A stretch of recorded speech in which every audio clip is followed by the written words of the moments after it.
Hey, everybody, welcome to the show. How are you?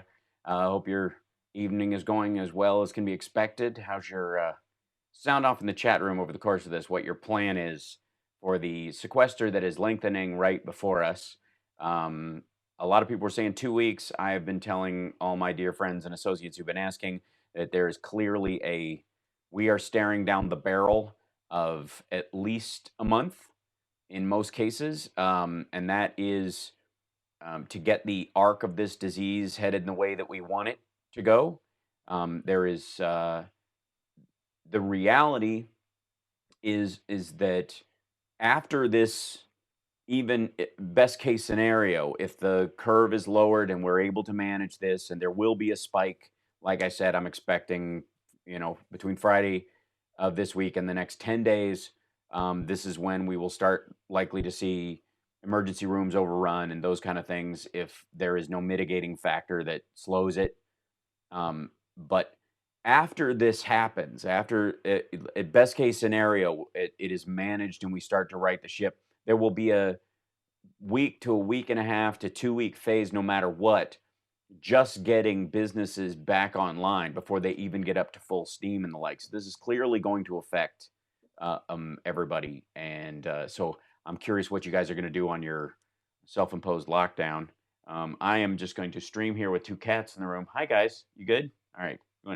Let me know before you're gonna at least meow before you jump up on my lap, so I don't get claws in my legs. this is a this is an issue as you go as you do. So by the way, so hopefully it won't get any worse for my brother-in-law. Says EO. I'm saying you act as if in all circumstances. I'm going to go back over the debate, and we're going to look at some choice moments from it. I'm staying in my closet. Hold on. Next is two says I'm staying in my closet all month long.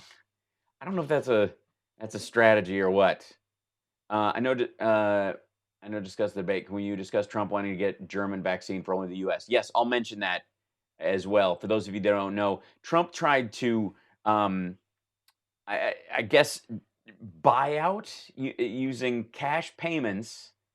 Hold on, I'll find it. Hold on, Trump cash Germans. That could bring up so many articles in this. Yeah, there it is. So for those of you that haven't seen this, here's a version of it right here. President Trump reportedly tried to poach German scientists working on a cure for coronavirus and offered cash so the vaccine would be exclusive to the USA. Never mind the fact that the very fact that you're buying the scientific knowledge and ingenuity of another country for cash does not make it yours, as a baseline understanding, honest to God. Uh, the the absurdity that they have any reason to do that. And I guess if he's going to buy it for cash to the U.S. government, he set up a situation where whatever the U.S. government comes up through, his own pharmaceutical buddies will get to distribute it, and he's worried about them not getting a chunk of the profits from this. That in and of itself is a form of like historic kleptocratic nonsense. Like that's amazing. So, anyways, we'll not surprising to anyone if you didn't get a chance to check out that story. This is from Business Insider. You can tell that guy's a German scientist just because of his beard.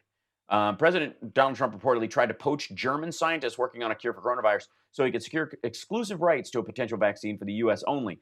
I don't know why he thinks of all the labs in the world, the German ones are that much closer to getting this type of things. Clearly, the Germans are better at science and they are willing to test their concoctions on just about anyone. Fleischen und weißendes Schweinhund. Karl Lauterbach, good solid German name, a senior German politician and professor of epidemiology, said in response to the report the exclusive sale of a possible vaccine to the USA must be prevented by all means. Capitalism has its limits. CureVac said it has been in contact with many organizations and global authorities, but denied rumors of acquisition in a statement Sunday to Business Insider. So he was well. I guess it's fairly easy to deny that he's trying to acquire the entire company when really all he wants is the vaccine. Article says there are 15 other labs working on the vaccine. Exactly, Jim. That's the weird part.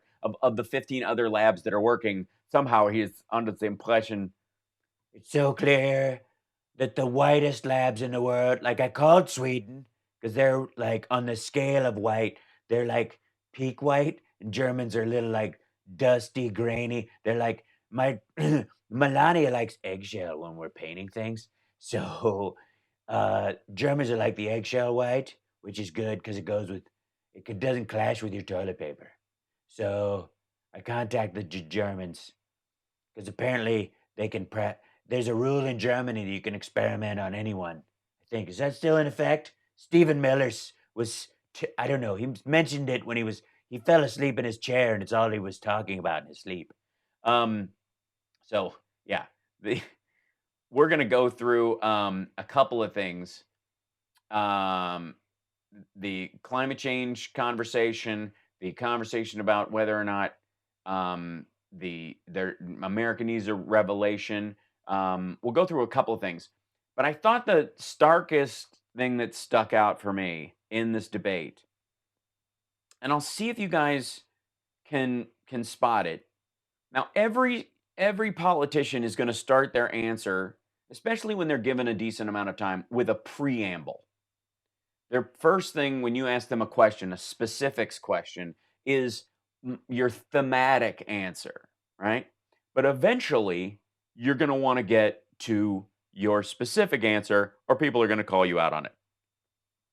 So, this is the question about climate change, which stood out to me more than almost any other part of it. Jake Tapper asks Sanders first, then they go to Biden. He pushes Biden on his answer because they're both habitually getting into the thematic thing. And then it goes back and forth a little bit about the climate, the Paris Climate Accord. And I want you guys to watch this and see. I'll stop and start through some of it, but yeah, check this out. That's the wrong one. I want this one. Where are you? Yeah, here we go.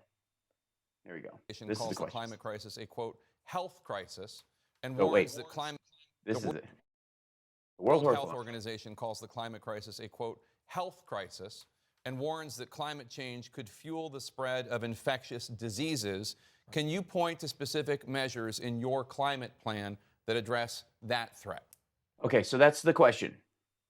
Can you point to specific measures in your climate plan that will address that? Pretty simple, right? You guys good? We're all in agreement that those are the words that left Jake Tapper's face. Okay, here we go. Well, of course we do. I mean, we look, this is what the scientists are telling us, the same scientists who make your point there, Jake. What they're telling us is if we don't get our act. By the way, the World Health Organization is not the same group that makes the point about climate change most of the time.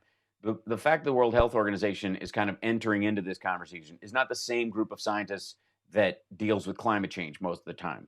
Just for the record, nitpick, not important, but there you go. Together, in the next 7 or 8 years, there will be irreversible damage done to this planet. We're talking about cities in America, from Miami to New Orleans to Charleston, South Carolina, being underwater.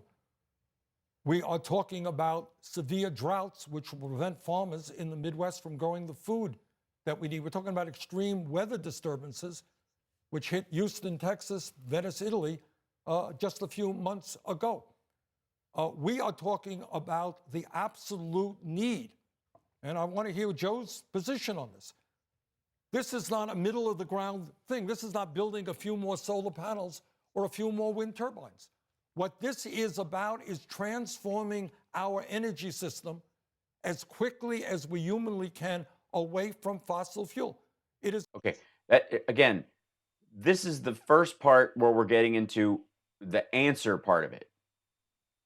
We're just now getting we've had preamble at this point. The main thing is our goal has to be getting us from fossil fuels to a clean energy system as fast as possible. It's insane that we continue to have fracking in America. It is absurd that we give tens of billions of dollars a year in tax breaks and subsidies to the fossil fuel industry. This has got to end and end now if we love our kids and future generations. Vice President. Okay, so ending the closest thing to a specific he adds in his plan is ending subsidies for fossil fuel companies and ending fracking. In theory, although there's no specific application there, we're to take from his that he would end fracking, President Biden. First but still no specific answer to that. thing that President Obama and I were summoned to the State Department, the Defense Department for was to meet with all the chiefs. The single greatest threat to our national security, they said, is climate change. Single greatest threat to our national security. Because as populations have to move, because they can no longer live where they are, because their islands are sinking, because you saw what happened in Darfur with the change in weather patterns and the desert there, it causes war. It causes great migrations. Great migrations. They said that's the single biggest problem. Number two, there's an awful lot of people today who are. By the way, Biden numbered everything 1 and 2. He had 2 basic points for everything tonight. He's at number 1 and number 2 all the time, which I think, maybe it's an old guy bathroom thing. In fact, getting ill because of the changes in the environment, particularly up where Bernie lives. It has nothing to do with him, but having up in the Northeast, because you have everything from beetle infestation and a whole range of things that are causing diseases as well, in addition to eliminating foliage. So, Vice President Biden, let me ask you then, the price you talk. So, okay, so he got to his preamble, and he's about to enter into something. We won't know what, but Jake Tapper reintroduces a question. Talk about this being the number one crisis. Yes. They told you at the Pentagon. The price tag for your climate plan is about 1. So he hits him with how much is it going to cost? That the debate, interestingly enough, and it's that he's underpaying.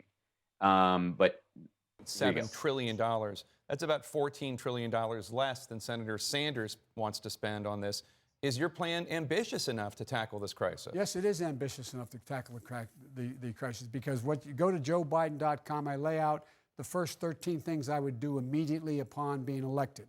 Number one, we're going to once again reinstate all the cuts the president made and everything from the CAFE standards, how far automobiles can go. Now, I don't know why. This is where he starts getting the specific answers. The first time, hi, Victoria.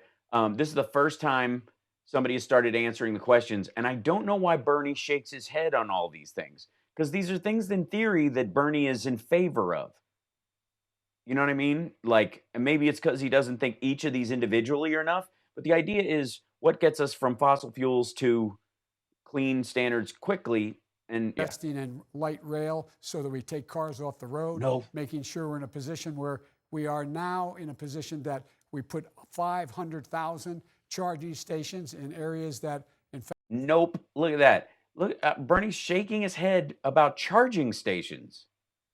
And again, this is the first time either one of them has suggested something specific. 500 charging stations is an enormous infrastructure feat. And you guys have heard me talk a bunch of times about how if you move the, if you go back and say, well, the renewables aren't financially viable because they cost too much money and you have to subsidize them. Understand that there didn't used to be gas stations everywhere. They used to be pretty sparse, which is why most of the horror movies you saw from like the 50s started with a car running out of gas in the middle of nowhere, right? There just were not enough gas stations for cars and how much fuel they needed to get from point to point back then. It was a constant fear. Range anxiety was a real issue with early cars. And so the government subsidized fossil fuels, not knowing the damage it was doing, simply to fuel the growth of the country. They weren't aware of the toxic aspect of it any more than, factories are dirty. That's just life. If we want to move from here to there faster, this is the price you pay. It was pretty narrow. But the government supported the companies that needed to put gas stations everywhere to expand the ability for Americans to be, move freely across the country. So subsidizing, charging stations and solar stations and those kind of things is the exact same policy that helped fossil fuels ultimately gain dominance. In fact, all new highways that we built, making sure that we spend $500 billion a year in the federal government paying for transportation, the vehicles we run, all of those being being converted to be able to run on low carbon fuel. And So there's 500 million cars in the U.S. government fleet of vehicles all the way across the country, and you want to convert those to. They've been converting them to CNG, to clean natural gas. That's what he's talking about. And then you move from CNG to electric rechargeable for most of them. That's what he's talking about. Now, I mean, it's pretty specific. This has been part of our climate towards renewable plan for the last 20 years. And or be able to run on no carbon fuel at all by having them move into a direction that is all carbon free. We can do these things. We can lay down the tracks where nothing can be changed by the next president or following president, the one beyond that. In addition to that, we also have to, I would immediately rejoin. Bernie's like, in addition, you're going to keep going? Look, they asked for specifics. They didn't say how many. The Paris Climate Accord, which I helped put together. I would call the 100 nations, over 100 nations, but the 100 major polluters to the United States in the first 100 days to up the ante and make it clear that, in fact, if they didn't, there'd be a price to pay. And lastly, I would be right now organizing the hemisphere and the world to provide $20 billion for the Amazon, for Brazil, no longer to burn the Amazon so they could have forest, no longer forest, but they could have farming, and say, this is what we're going to do. They absorb more carbon in the Amazon and the region that's burning now than we emit in one entire year per year. Thank you, Mr. Vice President. So the idea is he's going to put $20 billion towards growing the Amazon so they don't have to use it for farming. Just pay them to not use it for farming, and that will offset the carbon emissions. That's a factor of it. And Anthony, nobody's arguing the clean natural gas isn't clean. Nobody calls it clean, like CNG clean per se. The idea is that it's cleaner than oil. It's a transition fuel. But that's the idea, is that you move incrementally towards this. And the Biden campaign wants an electric fleet movement. So Senator Sanders? All well and good, but nowhere near enough. I mean, you mentioned we started this debate talking about a warlike situation in terms of the coronavirus. And we said we have to act accordingly. You said it. I think you're right. I said it. We have to act dramatically, boldly, if we're going to save lives in this country and around the world. I look at climate change in exactly the same way. It's not a question of re-entering the Paris Accord. That's fine. Who cares? Not a big deal. That part was so weird for me. Did that strike you guys as weird? You know what I mean? Like, why would you be dismissive of the Paris Accord? Like, well, it's like the public option thing. The public option used to be the thing that was the galvanizing thing. If that had only been in the Affordable Care Act, then it would have been something. Why didn't you fight for the public option? Now that they're fighting for the public option, it's like, well, that's no big deal. The same thing with the Paris Climate Accord. Like, it's weird. The deal right now is, do we have the courage? And this gets back to the point I'm trying to make all night long. And please, look at what the question was. Specific. What was your specific things you would do? You don't live near a frac pad, Hal. Easy for you to say. Yeah, no. I'm not saying it's easy. I lived in coal country when I was a kid. Transitioning away from it is important. I'm not saying you keep it. The idea is you move through it and away from it.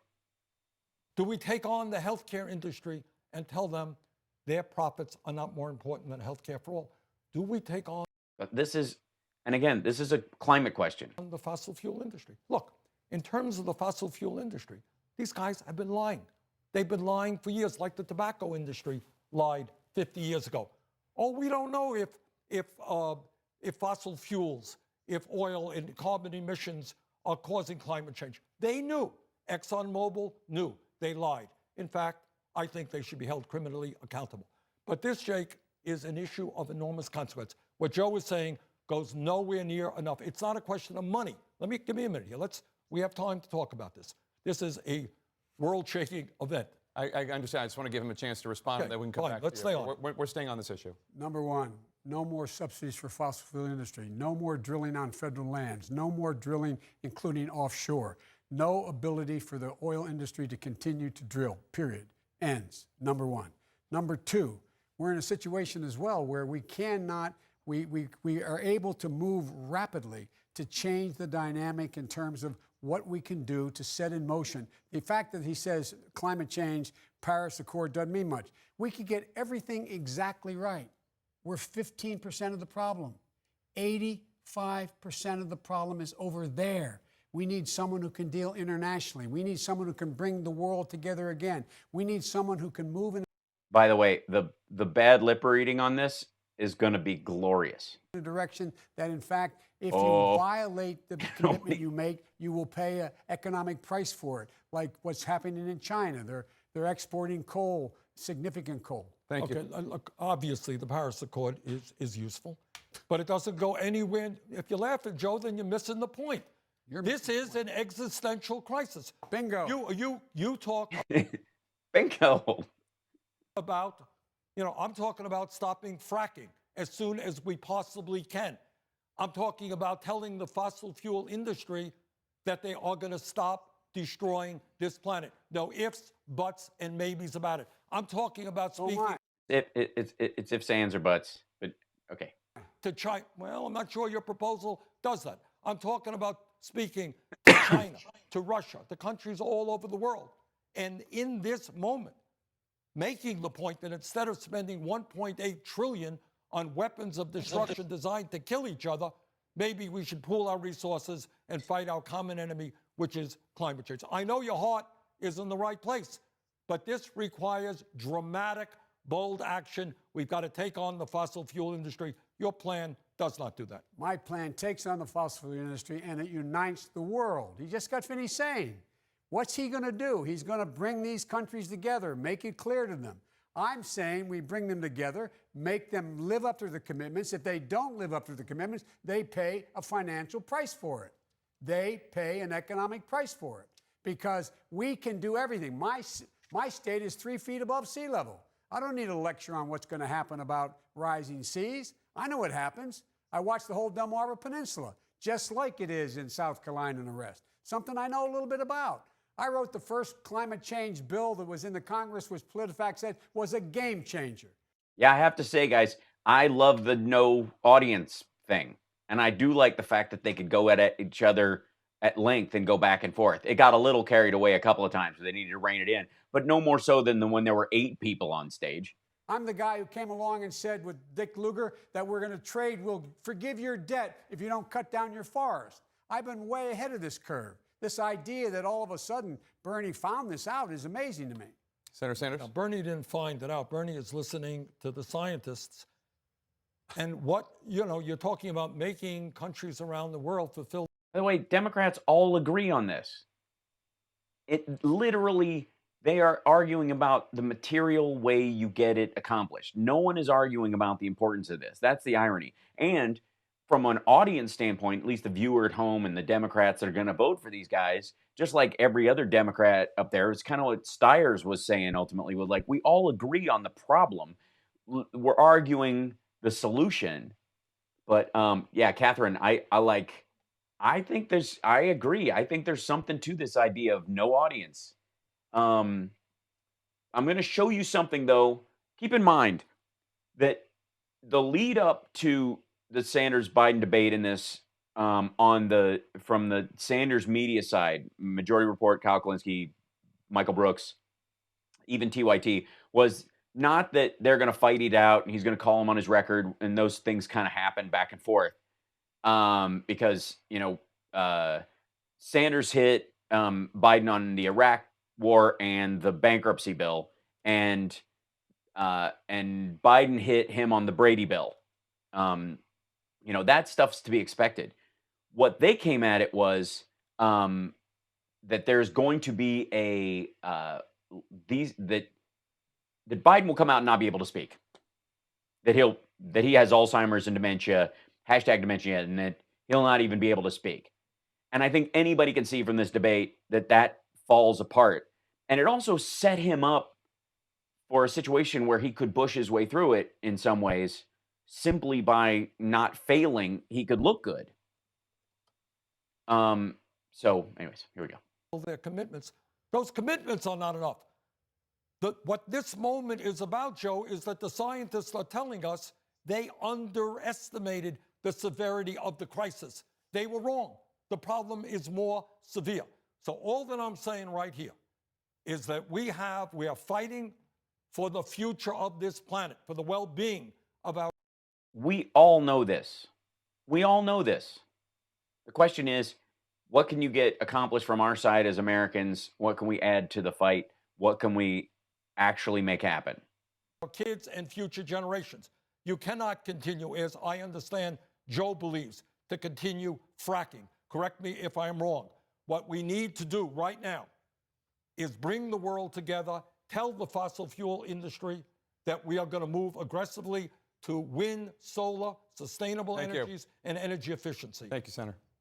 No more, no new fracking. And by the way, on the Recovery Act, I was able to make sure we invested $90 billion in making sure we brought down the price of solar and wind that is lower than the price of coal. That's why not another new coal plant will be built. I did that while you were watching. Number one. Probably his best line of the entire thing, at least as far as people online that I've seen, is "I did that while you were watching." And interestingly enough, the conversation that he's having here about no new fracking is the idea, is that this is a transitional energy. We're not going any further, and we're not going to do it on public lands. Is clear. Two, we're in a situation where we, in fact, have the ability to lay down the tracks where no one can change the dynamic. And that's why we should be talking about things like I've been talking about for years. High-speed rail, taking millions of automobiles off the road, making sure that we move in a direction where no more drilling on federal lands, making sure that we invest in changing the entire fleet of the United States military. So the that World one, Health Organization. hold on. So that was a and one of the more interesting exchanges. The other one that came up was the conversation about revolution. Let's see. Yes, no lights are on and nobody is home. Moment, never happy. Thanks, God. Joe struggled to find the words on occasion. Who doesn't? God, they both know the issues. Exactly. I mean, the number of things he's just quoting verbatim from memory with no notes is extraordinary. Anyways, just the amount of stuff, in the prep. It's clear there was some solid work done over the last couple of days. Is not. And his career, but also he came in loaded for bear. And again, this is with a lead up where the Sanders media wing, the Justice Democrats media guys, Kalinsky and TYT and Michael Brooks and MR, we're all talking about Biden like he's going to go up there and just babble and go the whole time, and that will be it. Mocking his stutter as an affect of his thinking skills, not as a material aspect of his talking sometimes. As if we all, when we're talking in public constantly, and especially extemporaneously, don't do that. So this one's the question about revolution, because you guys know me. I'm not necessarily a fan of the phrase revolution in terms of democratic politics, because I believe that revolution is the 6-minute abs of democracy. We had a revolution. Now we have manageable changes in our government and our financial system that will be tweaked over time, backwards and forwards by both sides constantly. And so you want to make it as equitable as possible, and that's always the movement, right? So make all federal roads with solar strips to at least light the roads. I think that's very smart. Those are incremental plans that change everything. What the country needs or wants. We have problems. This is the question was the case for why a revolution is not what the country needs or wants. We have problems we have to solve now. Now, what's a revolution going to do? Disrupt everything in the meantime? Look, the senator talks about his Medicare for all. He still hasn't told you how he's going to ever get it passed. He hasn't told you how, in fact, there's any possibility of that happening. He hadn't told you how much it's going to cost. He hadn't tell you how it's going to apply. It doesn't kick in for 4 years even after it passes. We want a revolution. Let's act now. Pass the Biden healthcare plan, which takes Obamacare, restores all the cuts made to it, subsidizes it further. Now again, Bernie is shaking his head on the other stuff. He's shaking no on charging stations, which I find odd. But I don't know why he's laughing at the idea that the public option introduction. It's just weird. It's an odd choice. It's almost like a Reagan-esque, "Well, there you go again." He's not lying. How is he lying, Anthony? This is simply true. It does take 4 years to kick in. There is no interim in it. The interim that does exist is a public option, is a buy-in. Provides for lower drug prices. Make sure that there's no hidden bills. Make sure that we invest, what I want to invest $50 billion in dealing with underlying diseases that are of great consequence, diabetes, Alzheimer's, and cancer. Make sure that we have a Medicare option that's in a public option providing Medicare for us. We can do that now. I can get that passed. I can get that done if I'm President of the United States of America. That will be a fundamental change, and it happens now. I can tell you from experience, being a significant consumer of health care, with my sons, my family, all the things we've gone through. What people want is hope, and they need it now, not 4 years from now. And Bernie still hasn't told us how he's going to pay for it. We're talking about a $30+ trillion plan. Not quite true. Senator All Sanders. right, look, let's do something that is very rarely done in the Congress. Let's do something that the media doesn't do. Let's talk about the reality of American life. Why is it that over the last 45 years, despite the huge increase in productivity and technology, the average worker today is not making a nickel more in real dollars? Why is it that over the last 30 years, the richest 1% have seen a $21 trillion increase in their wealth, bottom half of America, $900 billion decline in their wealth? Why is it that we are the only major country on earth By percentage, not by actual numbers. not to guarantee health care to all people as a human right? Why are we the only major country not to have paid medical and family leave? Why do we give tax breaks to billionaires when 500,000 people are homeless today? And it comes down to something, Jake, we don't talk about. The power structure in America. Who has the power? And I'll tell you who has the power. It's the people who contribute money, the billionaires who contribute money to political campaigns. Now, this is the weird thing. And hold on, I got to get my door. This is one of those things. The cats will come in and jump on me, and that will put a hitch in my get along. This is one of the arguments that I thought was really made stark by this particular campaign. It was really strange, and I think Biden addresses it in this. We'll see, but this is this is Sanders' territory. This is his main argument, and as a matter of fact, he comes back to this argument in every single question they ask him. It all falls back to this. Details or no, outside of it, who control the legislative agenda. Those people have the power. And if you want to make real changes in this country, if you want to create an economy that works for all, not just a few, if you want to guarantee quality health care to all, not make $100 billion in profit for the healthcare industry, you know what you need? You need to take on Wall Street. You need to take on the drug companies and the insurance companies and the fossil fuel industry. You don't take campaign contributions from them. You take them on and create an economy that works for all. By the way, TYT got $22 million from a billionaire, and The Intercept was launched with $250 million from one of the eBay founders, from millionaires, funding them. Does that mean what they say is questionable because they're only saying what the eBay billionaire wants The Intercept to say? Maybe that's up to you. Same thing with TYT.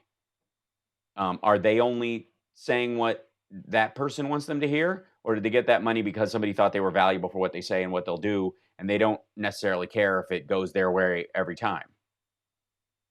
But those, both of those were from billionaires. Want to do that?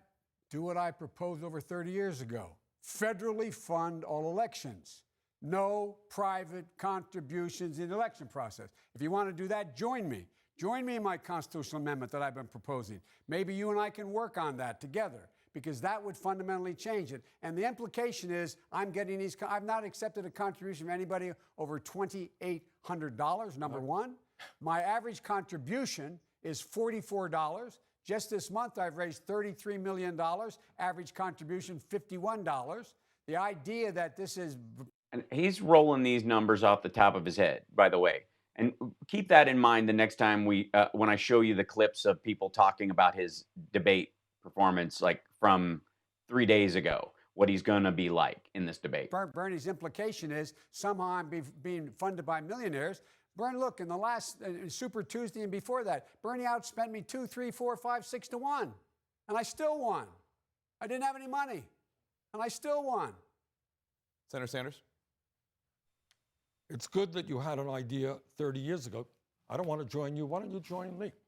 Why don't you get rid of the super PAC that you have right now, which is running very ugly negative ads about me, by the way. Don't laugh, Joe. That's just the truth. By the way, campaigns don't coordinate with super PACs either way. Now, there's reason to believe across the spectrum that when people have super PACs, that phone calls are made and all that kind of stuff. Clearly, Mitch McConnell dumping that footage online that he put on YouTube of him and his wife smiling and the weird Ted Cruz pictures with his brother and all that kind of stuff, all comes,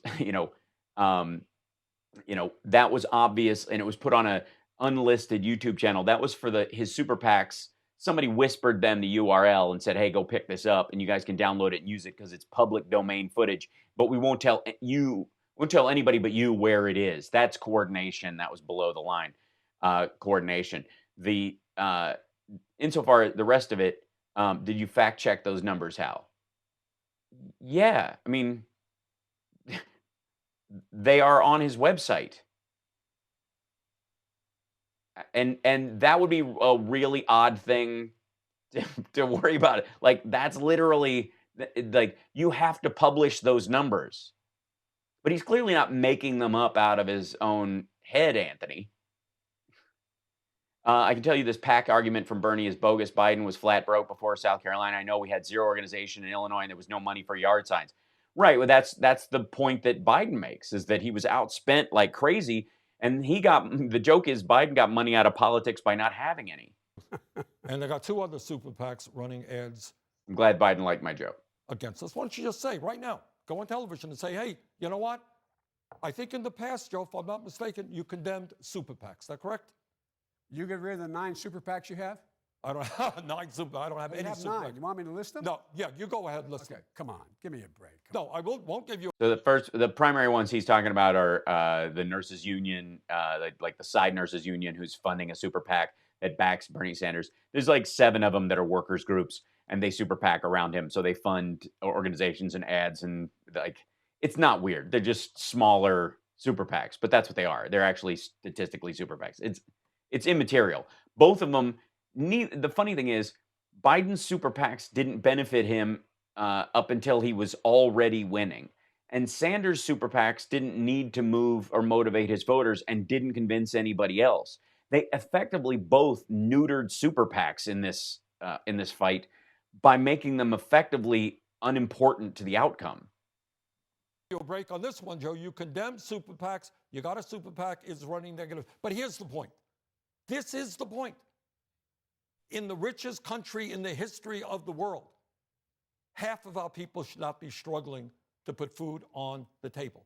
What? And the reason for that is you have a political structure in which big money interests not only dominate the political system, but dominate our economy as well. Somebody makes a decision, we're going to shut down a factory in America, we're going to move to China, we're going to move to Mexico, pay people starvation wages there. This is an issue that has got to be ultimately dealt with. Who has the power in America? Are we content with so few exercising so much power when so many people Facebook jerks are always pumping my stream full of garbage posts. Tax code, and I've been proposing it for a long, long time. Number 1. Number 2, it's not unkind. Just about knock it off. Taxing the super wealthy. Don't it's about blitz making sure everybody pays their fair share. For example, I can pay for my whole health care plan by changing the way in which we deal with capital gains.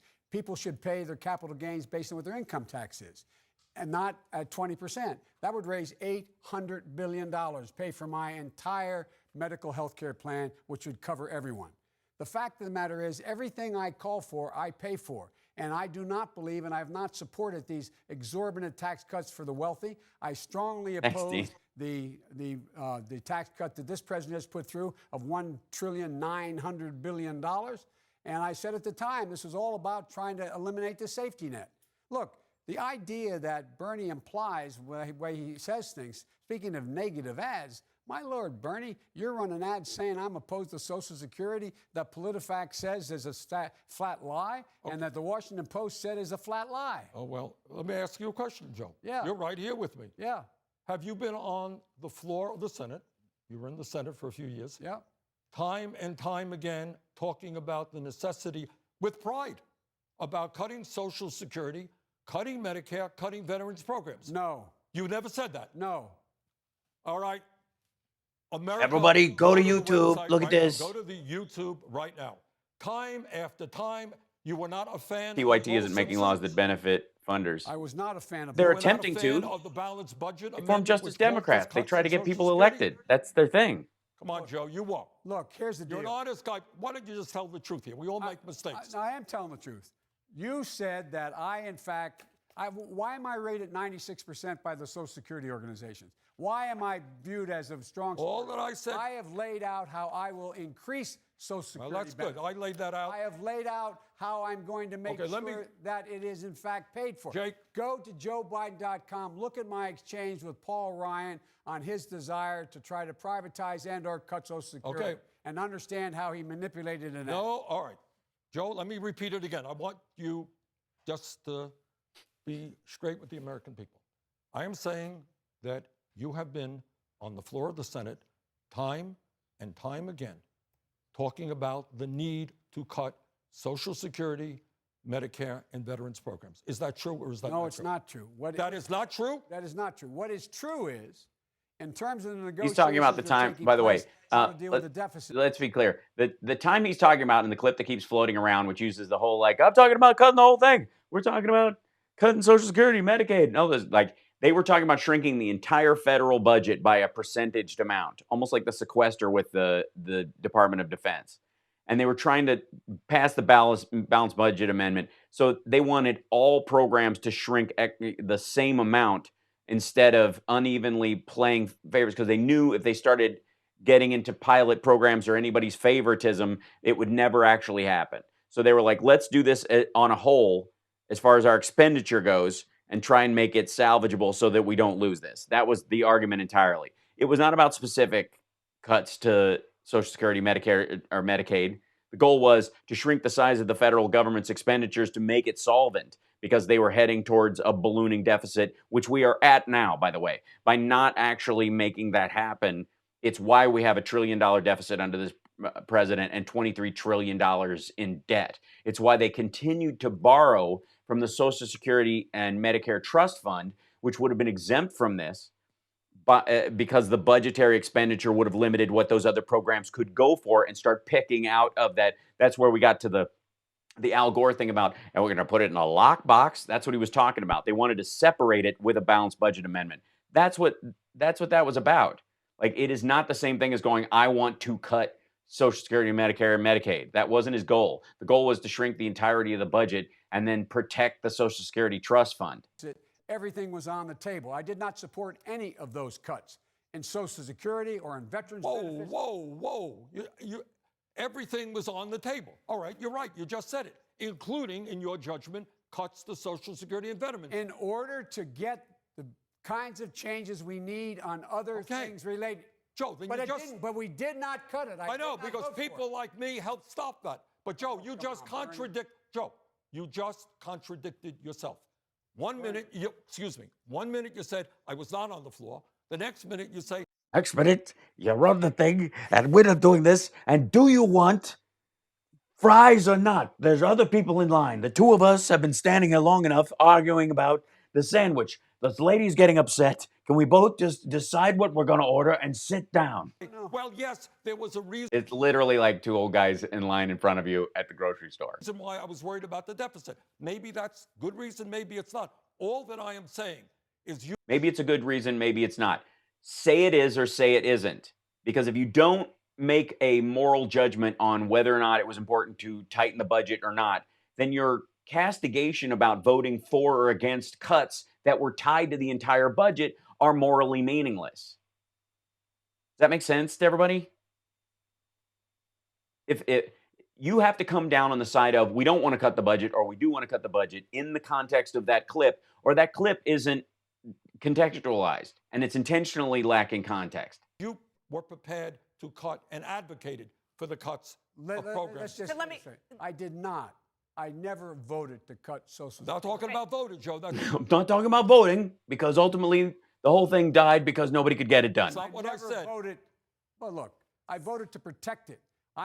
Just go look at the debate with Paul Ryan for the vice presidency.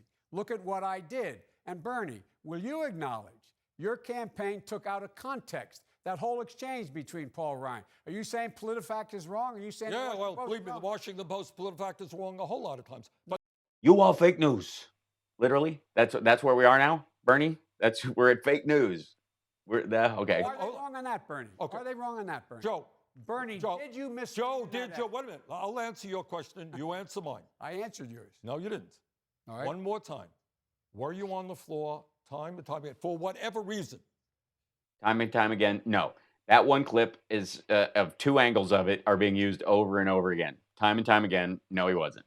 You're giving him too easy an out. If you really care about the answer he's going to give, you're giving him too easy an out. Who is ordering? Yeah. Who's ordering the pastrama on marble rye? Who does that, Joe? They don't have marble rye. No matter how long we stand here in line, neither one of us is getting marble on rye. So just choose the sourdough like you always do and we can get a seat. Can we? Iced tea. Talking about the need to cut Social Security and Medicare and Veterans programs. No, I did not talk about the need to cut any of those programs. Okay, all that I would say to the American people, go to YouTube. It's all over the place. It isn't. This is how you. All right. If you're going to make an argument, you cannot give somebody such an easy exit ramp. He never argued for the need to cut them. It's material. Even if you watch the clip, he's not saying we need to cut these things. They're just trying to shorten. They're trying to trim the entire budget at once in that clip. And he's arguing, look, I'm being fair. This is our baby, and we're willing to actually do something about it if you guys will come the rest of the way, including defense and all these other kind of subsidies, including ones for fossil fuel companies and the like. If we can balance the budget and tighten everything down, we'll even be everything's on the table if we can balance the entire budget. And he's not saying we need to cut Social Security and Medicaid. That's different. Those are specifically Republican ideas that we need to slice into it because eventually it's going to run out of money. It's only going to run out of money because we've been borrowing money against it. Anytime somebody tells you, by the way, that China has, we owe all this money to China and China is holding all of our debt. China has 8% of U.S. bonds. It might be up to 11% now. Most of the money we owe as a country is borrowed against the Social Security Trust Fund. Hence the lockbox argument that Al Gore was right about. Joe said it many, many times, and I'm surprised. You can defend that or change your mind on it, but you can't deny the Why reality. these So, students come Senator, across because as you movie brought extras up for a Social film Security cocoon, and you've right? been talking about it. I want to ask you about something that you wrote in 1996. You were a member of the House, and you wrote an op-ed that said, quote, Uh-oh. "It is clear we will have to make incremental adjustments in Social Security taxes and benefits." Yeah. Why are your past comments any less relevant than Incremental things that the Vice adjustments. What I President- advocated Was more. I didn't mean less than. You adjust upwards. adjustments that I advocated and have advocated for years is, among other things, increasing the cost of living assistance. No, you're not going to find me ever calling for cuts to Social Security. Right No, his language was much more careful about that. now, for example, we determine Dana Bash. COLAs by looking at inflation for the general population rather than segregating the higher costs that seniors are paying for prescription drugs and for health care. That's what I was talking about. I have, in fact, when Joe and others were enamored with the so-called bold Simpson effort, which included cuts to Social Security or raising the retirement age, I formed, along with people like Barbara Boxer, the Defending Social Security Caucus to say no.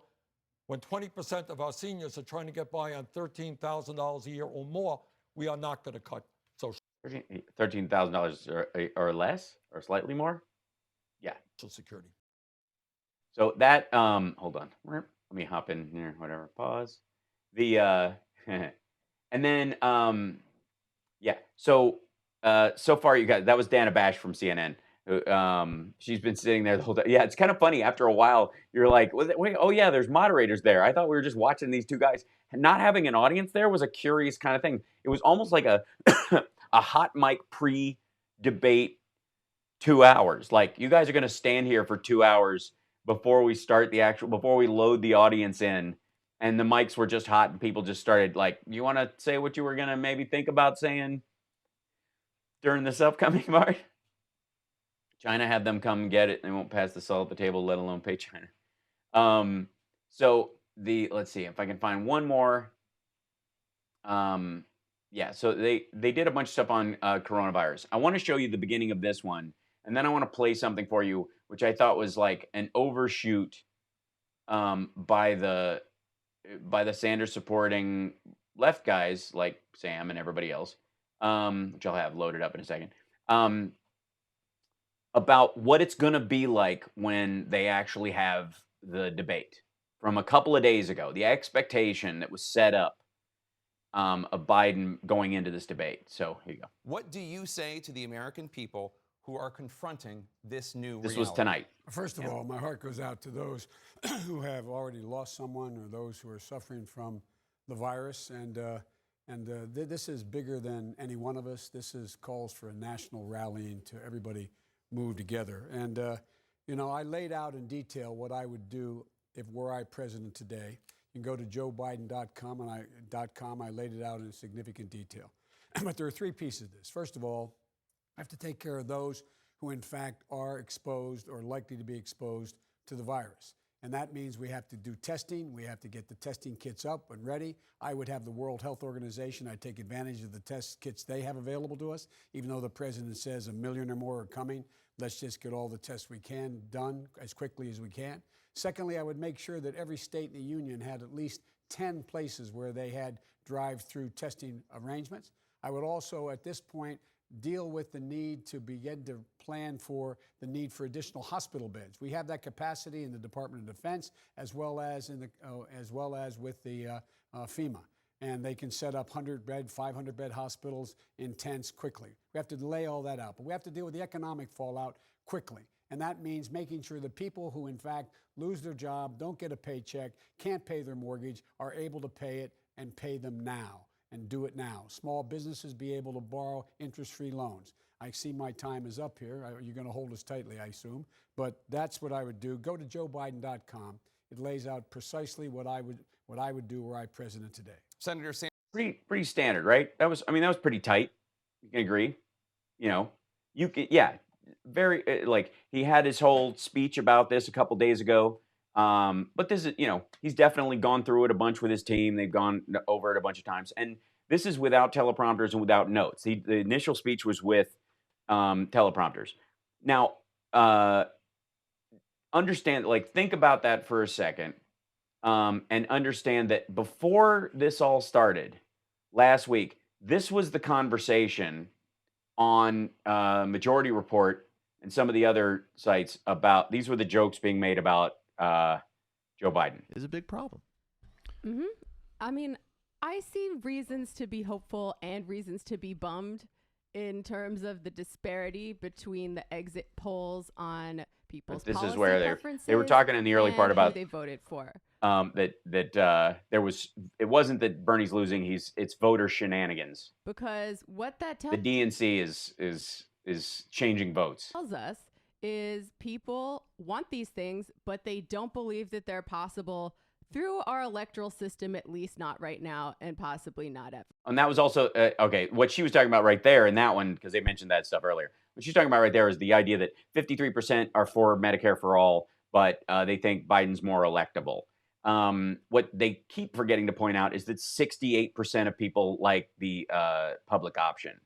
So it just charts higher than Medicare for all. Yes, a plurality of people are for Medicare for all in theory, but a third more are for, or 2/3 of Americans are for a public option version. Are they just going to give up and say, guess I'll die, because I can't afford insulin? No, probably not. I think we're going to see a lot more struggle both within and outside in preparation for the debate. debate. Leave it in a rain barrel. Should bring Alzheimer's tests with him. bang it on Oh. So did you hear that? That's Michael Brooks saying that Bernie should bring an Alzheimer's test with him. There you go, Joe. I got to do some ads, but let me just say this before we go to There you go, Joe. Just bring an Alzheimer's test and throw it at him. That's how it's going to work. to that is that there's two tracks here, right?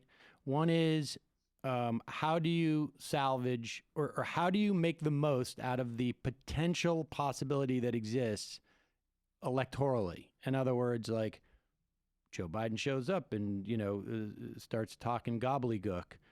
Right. Okay. So that's the lead in. That's a constant one. Let's see. I'm going to switch screens and find the other one.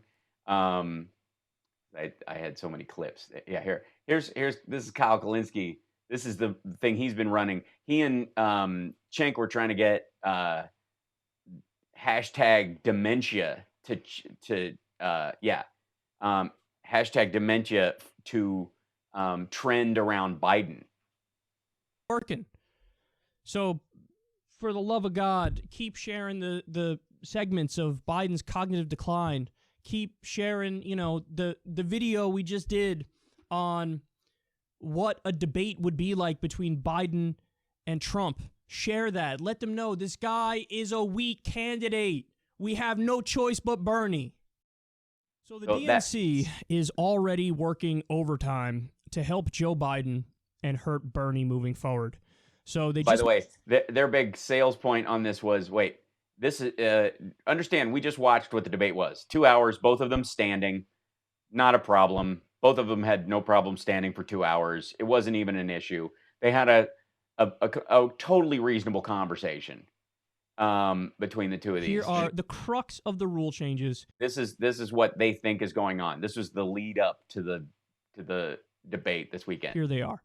The DNC has changed the format for the next debate, where Joe Biden would have had to stand at a lectern for 2 hours and answer questions from professional moderators, to one where both which is actually what happened. men will be seated and answer questions from the audience.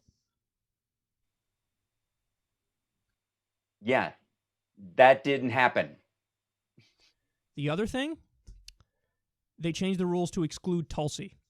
It used to be the case. Yeah, they didn't change the rules to exclude Tulsi.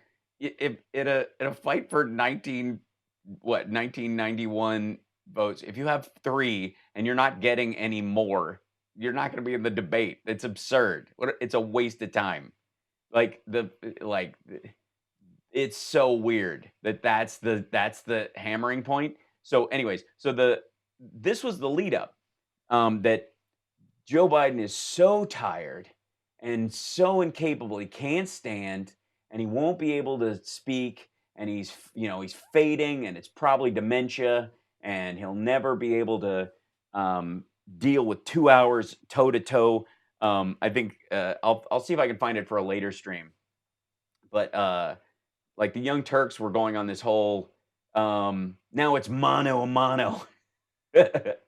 And it's going to be trench warfare, and it's mano to mano, and Joe Biden just cannot stand toe to toe with Bernie Sanders for 2 hours. He just can't do it. He'll start jibber jabbering and babbling about stuff, and it never works, and this is just falling apart, and there's no chance. And both of them stood up there and did their job. So anybody who Biden is a puppet. No, he isn't. He's a grown man who was vice president. And the irony that the entire conversation around Biden has been, oh my gosh, he's gonna not even be able to talk. He can't even speak. How are they even gonna he'll fall over after 2 hours? How can Joe even do it? Forgetting the entire time of what we're actually dealing with. So the idea, remember what you just saw, 2 men arguing points. You can disagree, if you will, about the the merits of their argument or those kind of things. That's fine. That is a political discussion, and you are welcome to your opinion about that. But understand that both of these people are running against this man, and this okay. This is him signing the bill. This is Trump signing the bill. You can see his kind of his diaper outline there. That's disappointing. You can see the outline. This is him signing the bill. There's Azar, one of two people in his cabinet that have had pictures taken with Jeffrey Epstein and hung out with him. I think he's in his black book even. I'll have to check that. But he's sitting down to sign the funding bill that the Congress gave him for $8.6 billion, and he only asked for 2.4. This is when he signed that. Meet with the governor, a lot of people, and doing something. I guess some of you are coming along, I assume. Is that right? No. You going? There's a crew out there. You guys gonna go with me? Well, who wants to hop in Air Force One? It's probably our last trip for a while. Pooty Poot told me that that his contagion is gonna spread across the earth. See you in the bunker, boys. So we're signing the 8.3 billion. Signing the 8.3 billion. Got a special pen, one of my special pens. It's gonna be a souvenir. Who wants an apocalypse pen? Who wants an apocalypse pen when I'm done signing? Who gets it? I asked for 2.5, and I got 8.3. I asked for 2.5 because I have no idea what it's going to even be spent on. But here we go. And I'll take it. You don't take it. It goes to help the American people in a pandemic, you jackass.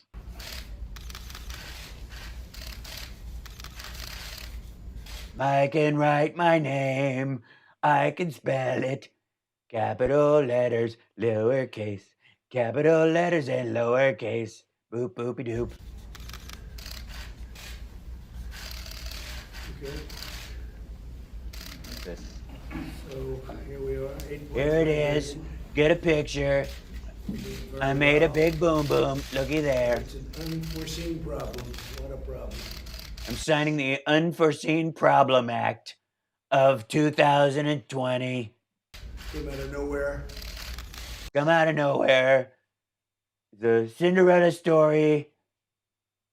Tears in his eyes, I guess, as he lines up the shot. So we're taking care of it. We have the Caddyshack president. We have Carl from Caddyshack for president. We have big news on the ship. And a lot of things are happening. Big lot of news on the ship. Ship's happening. People think I don't give a shit. I actually do. On the ship, people are being tested right now. And just I am reasonable, Kim. spoke to Why, Kim says, why aren't you running for office if you're so smart? I am. That's what I'm doing with my 60s. I'm gainfully employed doing other things. This is how I'm going to pay for my kids' education. I would make less as a public servant. Therefore, the governor of California, Gavin Newsom. We had a good conversation with both. I had a great talk with him. I don't know if you read his review. He gave me a great Yelp review. It was fabulous. Working on the ship together. It's close to 5. We're working on the ship together, which is parked off a city in his state. But I don't know what I'm supposed to say. Oh, damn it. 1,000 people, so big ship. Big ship. Ships are big. I've heard. You know that? Cruise ships, big. his hands are Testing getting on heavy. these people. Okay. Can I have those other papers? Can I get those other papers I'm going to sign? Watch this. Most of the time I only sign the stuff in the leather folder, but this is an emergency, so they didn't even have the time to put it in one of my special Trump binders. Second to sign, please. Bring them in. These are additional. These are additional. Various. What am I signing? What is this? What am I doing? What's this?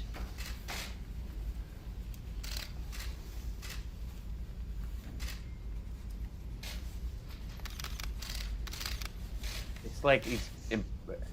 You're so lucky to have an autographed death certificate from the president. Oh, a red folder. Right there, is that where I do it? Do you have anything to say to the press? You want to say them while I'm Just want to writing? make it clear that in terms of tests, we have provided all the tests to the state of Washington and the state No, yeah, you sent all your tests that you have to send to the state of Washington. You don't have enough. Jackass. State of California that they've asked for. The production and shipping of tests that we've talked about all week is completely on schedule. It's completely on schedule to be completely behind schedule. I don't know if you've ever done that, but it's really a miracle. It's incredible. We are so good at, we have timed our being behind schedule to like a fine. All of the CDC tests, the tests that are available to test. Look, I don't want you to read anything into the fact that my fingers, I'm fidgeting with them, which is a sure sign that I am lying. Don't let that tell you anything. And of course, you can't see my left hand because my fingers are crossed. Up to 75,000 people CDC has shipped to America's. 75,000 people in a country of 330 million with 3,400 suspected cases just in California. Public health labs, those are out. Then IDT, the private contractor working with CDC to You should buy their stock because ship to the private sector and hospitals, has already shipped enough tests. See that? Are you listening to him? Listen to Beardy McBeardison. He's dropping a big lie load on you. For 700,000 tests, and the remaining lots are arriving at CDC this morning for quality control and should get out. Did you hear the word lot? Lot of tests. Lot of them. Love it. There's a lot. As we forecast this weekend, and then next week we'll keep ramping up production. Look at me. Got this big. I got this locked, bitches. So as many as 4 he's doing his Jimmy Dore face. million tests next week are going to be driving forward. So everything is on schedule. Stop talking, Beardy. It's my turn. For the test. Mr. President, why aren't you going to CDC today? He's actually sent me. I'm going to go down. You could tell him. Yeah. You can tell him. I'll tell him. We may go. There was, He just went, Tell him why. I'll tell him. they thought there was a problem at CDC with somebody that had the virus. Thought there was somebody at the virus, and I heard somebody there had a virus, so I said, I'm not going. You go, Azar. Beat it. Alphabetical. We'll all draw straws. There's one straw. Go for it, Alex. It turned out negative, so we're seeing if we can do it. But yesterday afternoon, we were informed that there may have been a person with the virus, and they now find out that that was negative test. And I was like, I'm not going, dipshit. Forget it. After you, go ahead. Head on down there, burp. They've tested the person very fully, and it was a negative test. They tested him like rubber glove, everything. And I didn't want to be there when that happened, too. yeah, both of them have got locked fingers. So I may be going. We're going to see if they. We'll see if I'm going to go. I don't know. If there's any chance that anybody's sick there. I mean, if they've got 4th-stage syphilis, you can't get that twice, right? That's like double jeopardy. Can turn it around with Secret Service. We may be going. Here, Steve, this is for you. Yeah, Chuck a pen. Take your apocalypse pen, Steve. Enjoy that. Just hang that in the wall on a little plaque in your bunker, right next to your 85,000 cans of beans, you loser. Couldn't even catch it. What a creep. First time I've ever done that to a reporter. First time I've ever thrown one to a reporter before. Normally, I'm picking people for the arc right now. Well, job numbers just came out, and They're fabulous. The job numbers. This is a good day to bring that up. incredible. The job numbers were tremendous, and we picked up close to 80,000 new jobs from the last report. And if you add that up, it's over 350,000 And they're all gone. jobs. Job numbers just came out a little while ago, and they were shocking to the people that were analyzing them. Shocking. No, I think a lot. Yeah, Natalie, he gave somebody in the room like just Here, take a coronavirus pen. I licked it. It's all yours. Go for it, buddy. A lot of people are staying here, and they're going to be doing their business here. They're going to be traveling here, I'm doing big business right now in my diaper.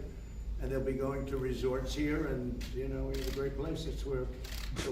this is honest to God.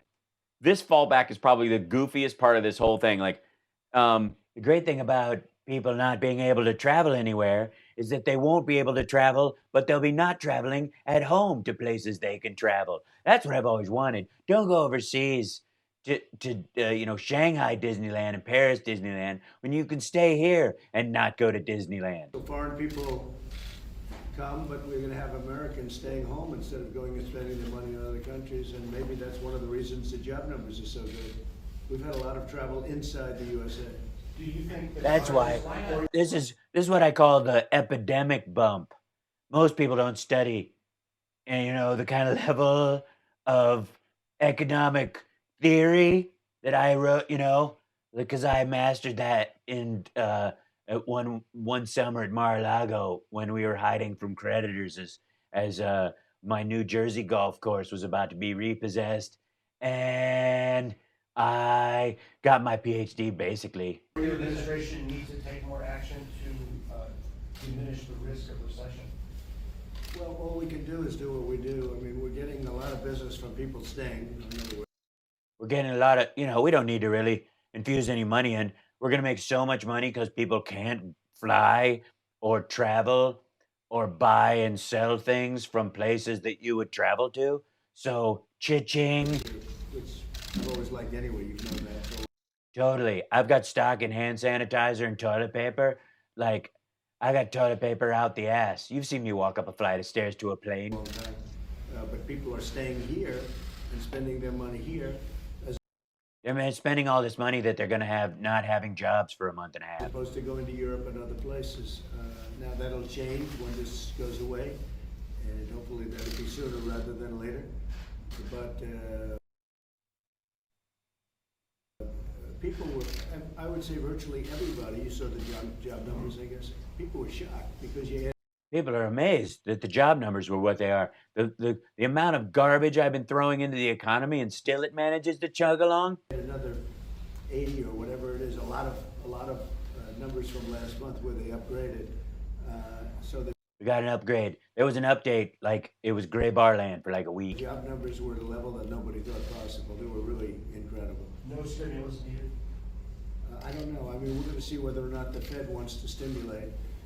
In my opinion, they should, because Europe is and China is and everybody is but us. We have a Fed that A stupid Fed won't drop it, but I'm going to talk him into it. And when he does it, it's going to be sweet. is not exactly proactive. I'm being very nice when I say that. No fiscal stimulus. I think what happens is the Fed should cut and the Fed should stimulate. And they should do that because other countries are doing it, and it puts us at a competitive disadvantage, and we have the most prime. We are considered by far the most prime, and it's our dollar that everybody uses. The Fed should stimulate, and they should cut. And why should Germany have Cut an it. advantage Cut it, over us? you big with stupid. interest rates? So Germany just announced that they're stimulating, and they're Why is everybody stimulating but me? At my age, everybody has to stimulate. There's no action. cutting. I mean, I can take another pill, but it gives me a heart flutter. Asia is, all over Asia they are. China is tremendously. And we're really not. And we pay higher interest, we have a higher rate, and it's ridiculous, frankly. We should have the lowest rate by far, and instead we pay more than other countries. Other countries are paying 0 and less than Less than 0. That's what I want. I want us to charge ourselves to make money 0. You know, instead of investing of 2% like we normally do. very well.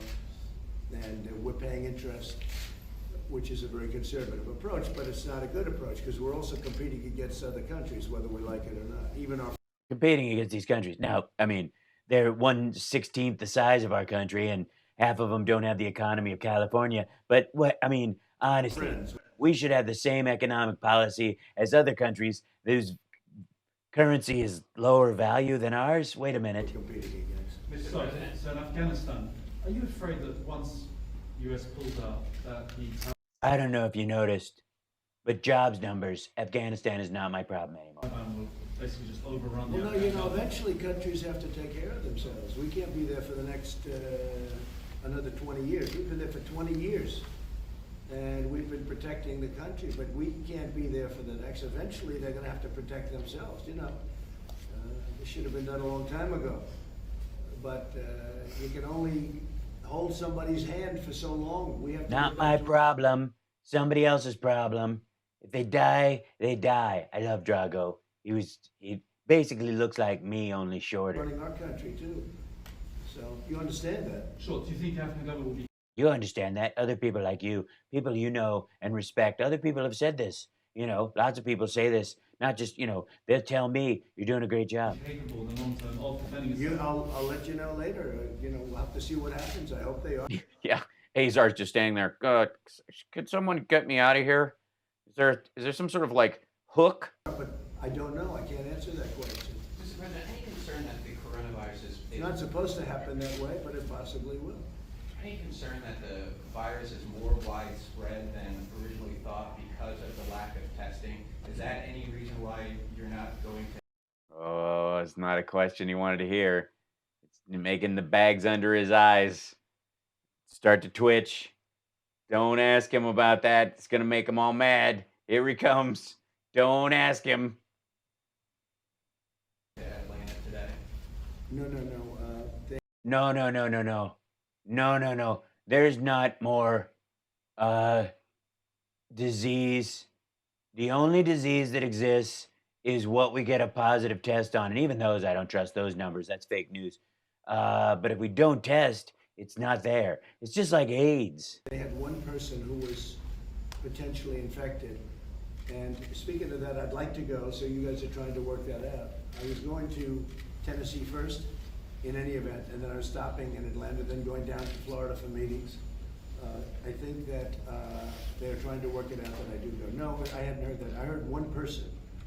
One person has it. That's all I know. That's why I'm signing $8.3 billion in aid. That's why I asked for $2.6 billion in aid was for one person. And then they gave me $8.3 billion in aid for one person, which I thought was weird. But that's the number. That's what we're going with. And because of the one person at a high level, because of the one person, they didn't want me going. But I would prefer going. And now that the test came out negative, we're going to try and go. The most powerful man in all of media, come on over. He has a little something to do with the Wall Street Journal. I don't know if you know. This is real power, right?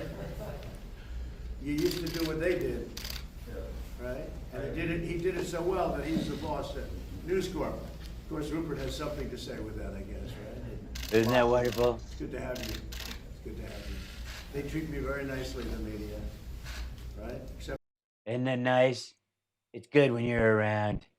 Yeah, I don't know if you media people know, but I'm hanging out with the head of News Corp.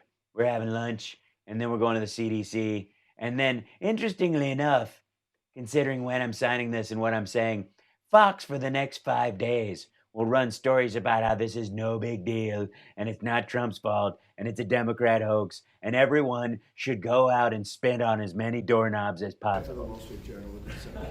How do you keep people from panicking? I don't think they're panicking. I don't think people are panicking. People aren't panicking.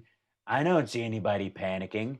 Have you been outside this room? I haven't seen anybody panicking. Not this far down underground in the fake White House. Oops, I said it. I said last night we did an interview on Fox last night, a town hall. I think it was very good. And I said, calm. You have to be calm.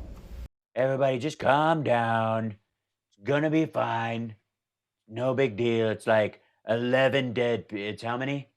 61. It's 61 dead people.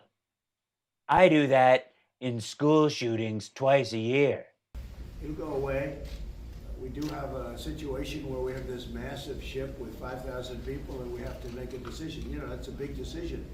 I don't want my numbers to go up, screwballs. Because we have... Don't you get it? This is a points game. Very low numbers compared to major countries throughout the world. Our numbers are lower than just about anybody. And I don't want these people coming on my... I mean, yeah, they're Americans, but only technically. And in terms of deaths, I don't know what the count is today. Is it 11? 11 people? And in terms of cases, it's very, very few. Not a big deal. I mean, it's not like it's contagious or anything. When you look at other countries, it's a very tiny fraction because We've been very strong at the So good at the border, aka the Atlantic Ocean. borders. But then you have a ship with a lot of Americans on it. It's got 5,000 people on it. It's a massive ship, and you know they want to come in. So we have to make a decision. We're working with the governor of California. So these are his numbers, not my number, okay? Any dead people in California, that's his fault. We're talking to him about the boat. I don't want to see it again. Are you meeting with President Bolsonaro this weekend? Yeah. We're having dinner at Mar-a-Lago. Bolsonaro, great guy, coughs a lot, wipes his hand on his leg before he shakes yours, so it should be fine. Not a big deal. We're gonna eat at Mar-a-Lago. I'm gonna give him that sweet chocolate cake that I was eating with Abe when we found out North Korea fired a missile over his house. He wanted to have dinner in Florida if that was possible. But we'll see. President of Brazil, so we'll be doing that today. Do you think financial markets are overreacting? I think financial markets will bounce back as soon as this really bounces back. Don't forget, they're down probably 10 or 11% from where they were, but they were up 70%. So it's only it's a relatively small piece. I don't like to see it happen because I was looking for 30,000 very soon. Gonna be so good. I mean, it's really annoying. Here I am enjoying this business bump, which is exactly the arc that started in 2010 after the Recovery Act was passed and the auto bailout was saved the auto industry. After that arc, my entire thing just follows a normal arc. Nothing about it changes statistically, even when I come into office. And then all of a sudden, you'd think it was because I shit the bed on how I was handling. You were, it seemed days away from 30,000. And now we have a little more room to make up. But I think the country is so strong. We're so strong as a country now. We have never been like this. The consumer is generating so much because of... Consumers doing great. They're killing it with hand sanitizer and toilet and MRE bars and protein bars and fruit. They're beating the crap out of each other over fruit. I don't know what that is. The tax cuts, the regulation cuts, and the things we've done. We did great work leading to this. We cut all kinds of regulations, like on things that would stop a pandemic. So I think we're in great shape. I think we're in great shape. This came unexpectedly a number of months ago. I heard about it in China, came out of China. I heard about it. And we made a good move. We closed it down. We stopped it. Otherwise, we stopped it. It's never, this is unbelievable. People are saying, what are you going to do? How can you fix it? And I stopped it, totally shut it down. We stopped it in its tracks. 11 dead, no more. Mark my words, end of story. Gonna be recover. It'll be over soon. Stop worrying. Have a nice meal. Sit down. It's no big deal. Keep buying stuff and go back to sleep and go to work tomorrow coughing because it's not a big deal. And you mark my words, 11 dead, tops. the head of CDC said last night that you would have had thousands of more problems if we didn't shut it down very early. That was a very early shutdown. We shut end of January. We shut down people coming out of Hubei province. And I know I'm not saying that right, but I'm not doing it by accident. I'm doing it on purpose because I don't like China words. But we shut that down like 24 hours after they stopped allowing people to leave. Nobody else thought about that. Like the Chinese government said, nobody can leave Hubei province or leave Wuhan. How's it pronounced? Wuhan. They couldn't leave Wuhan. And I said, okay, if they can't leave, then they can't come here. Which is something we got right. We're so good. We got that right. It was amazing. Like also, most people don't know this, but I signed something last week that I had Stephen Miller draft up, that people on death row are not allowed to go roller skating in Manhattan while waiting to be put to death anymore. I don't know if you know that, but I just want you to know that I stopped it. Lots of people would have died if I didn't stop people on death row in solitary confinement from going roller skating with butcher knives. So looking at the Super Tuesday results, so you worried the Democratic Party is unifying around Joe Biden, and that will take away your arguments about the Democrats being too left-wing and too socialist? Well, he's left-wing, and he's got all people that are left-wing, and in many ways he's worse than Bernie. Look at what he did with guns. He put Beto in charge of guns. Beto wants to get rid of guns, right? So that's a bad stance, and he's got a lot of people that are left-wing, and they'll be. He's super left. He's the most. As soon as I get to talk to him, he'll basically be like to the left of Stalin's balls. Running the government. He's not going to be running anything. If he ever got in, he'll be running the government. They've got people further left wing than what Bernie has. So Do you not think going to be good. You really? You could go with that? It wouldn't be good for Wall Street, I can tell you that. Oh, he'd be terrible for Wall Street. Except where he tried to help Wall Street. Which are we cutting ads with Bernie yet? Let me know when we are. I don't want to step on our message. Plus, if you look at his taxes, he's going to raise taxes incredibly. He's going to raise taxes more than Bernie. You watch. I don't do math, but speaking of taxes, I'm going to show my taxes in the very short amount of time coming up, along with my health results and my fitness results from that last temporary trip to Walter Reed, and I'm going to show my all that in a very and the Republic health care plan, the Republican health care, which is so good and so cheap and so easy, and you wouldn't believe how easy it is, and you just don't have people who are able to do it like I am, but I'm going to do it before anybody else can do it, and I'll show it in a very short period of time. I looked at it, and he's open about it. Bernie doesn't like to talk about it. I mean, Joe Biden, his tax increases they're staggering. It's ridiculous. He'll destroy everything that's been built. Do you think sexism He's going to destroy everything. was a factor in Elizabeth Warren pulling out, and do you believe you will? I don't say pulling out, okay? It upsets Melania. See a female president in your lifetime? No, I think lack of talent was her problem. She had a tremendous lack of talent. She was a good debater, and she destroyed. She doesn't have enough talent. It's so weird for me to watch women on a stage and there's no swimsuit competition. I was so confused. Isn't she supposed to sing in a bathing suit? Why don't women do that anymore? Mike Bloomberg very quickly, like it was nothing. That was easy for her. But people don't like her. She's a very mean person, and people don't like her. People don't want that. They like a person like me that's not mean. I'm so nice. That's probably my biggest problem. I'm too nice. People tell me that all the time. People that you know, and people that are even better than you, have said, I'm so nice. There's a niceness that I just can't get rid of, and it gets me elected every time, but only when I'm mean. Okay, I'll see you guys. Bye. I just said I'm not mean. Get me out of here quick. That was a mistake. I don't know what I'm doing. Somebody help me. That was oops. So, that's the problem with Elizabeth Warren. Too mean. That's not a recipe. Right, I'll agree. What? The problem with Elizabeth Warren was in the bathing suit competition, she was like a 4, and she never, who plays the violin anymore, honestly? Yeah, he just walks away. Amazing. He's going to destroy everything that's been built. Like they say, you didn't build that. Like all the things the taxpayer built, he's going to tell them they didn't build that.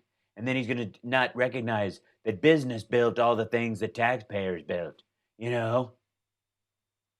Like all those parks and baseball fields. If you build it, they will come. That whole thing, that was paid for with taxes. The taxes of business people that they didn't end up paying. And now you want to take from them what was never given? That's so wrong. What is Biden doing? She had no talent. Yeah, that was a total Twitch exit. You're just getting the hell out of there. Thanks for the fist bump, Ginger. You ready? You guys locked in? Okay, so tell me, chat room, what's your plan for your quarantine? Let me hear it. I'm so curious how you guys are handling, because thank you, Ginger, so much. I appreciate that. Don't overdo it though. Some of you got to tap the brakes on spending at all. Only do it if you can. Patreon.com/HalSparks. Thank you guys for joining the Patreon. Obviously, I won't be able to mail out stuff from the Patreon for a while. I was going to send out like a big thank you lettery thing, and there you go. And then, yeah. So that said, thank you for that. Kowski is son of on the end of English names, son of purple flower baron, for example. Yeah, Baron Kowski, you're right. Ski also works on Polish names as son of as well. And you know how they say that like Germany's invasion of Poland was the idea that Poland was initially part of Germania, and they believed it was part of their territory, and they wanted it back, and they were going to take it. And there was a minority of Germans in the area, and they were basically going to go steal the land for them. And the Polish people are the children of the Romans who lived there, and the Germanic tribes were on the other side, and yada yada, in that long time fight. And that Roman Polanski, the famous director who lives overseas for creepy reasons, was a Jewish survivor of the Holocaust and named himself, thanks for the super heart, Venus, named himself Roman Polanski, which, you know, as his professional name, it's not his real name, to be Roman son of Poland. It was a political name that he chose for his, there you go. I self-quarantined the last 10 days and have no need to leave the house for at least another 2 weeks. What are you going to do during it? I'm giving up on going to the gym and only ordering in for food. All right. That works. Still have to go to work, but we've got hand sanitizer and wash hands. I live next to a waterfall in rural central New York. You're just going to bathe in that like Blue Lagoon. I'm on vacation and acclimating a new cat. That sounds sweet. That's fun.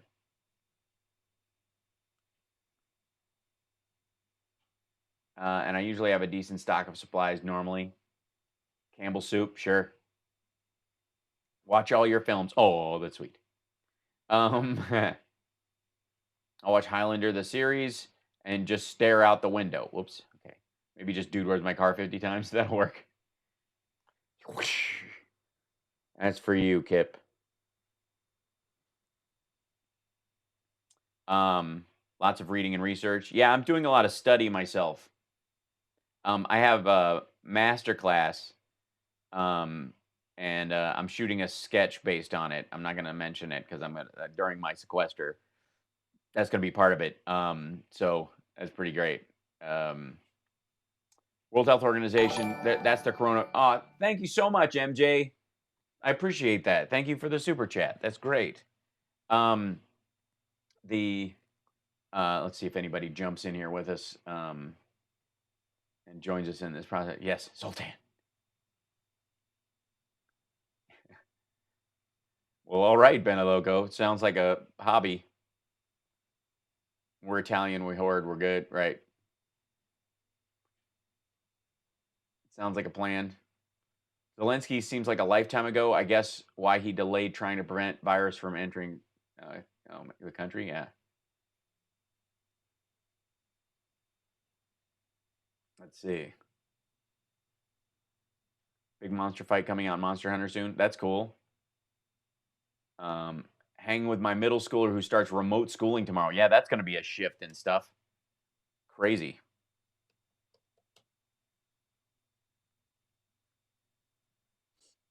Yeah. You guys. Isolation is the best medicine. Yeah, books on tapes while cleaning is a great one.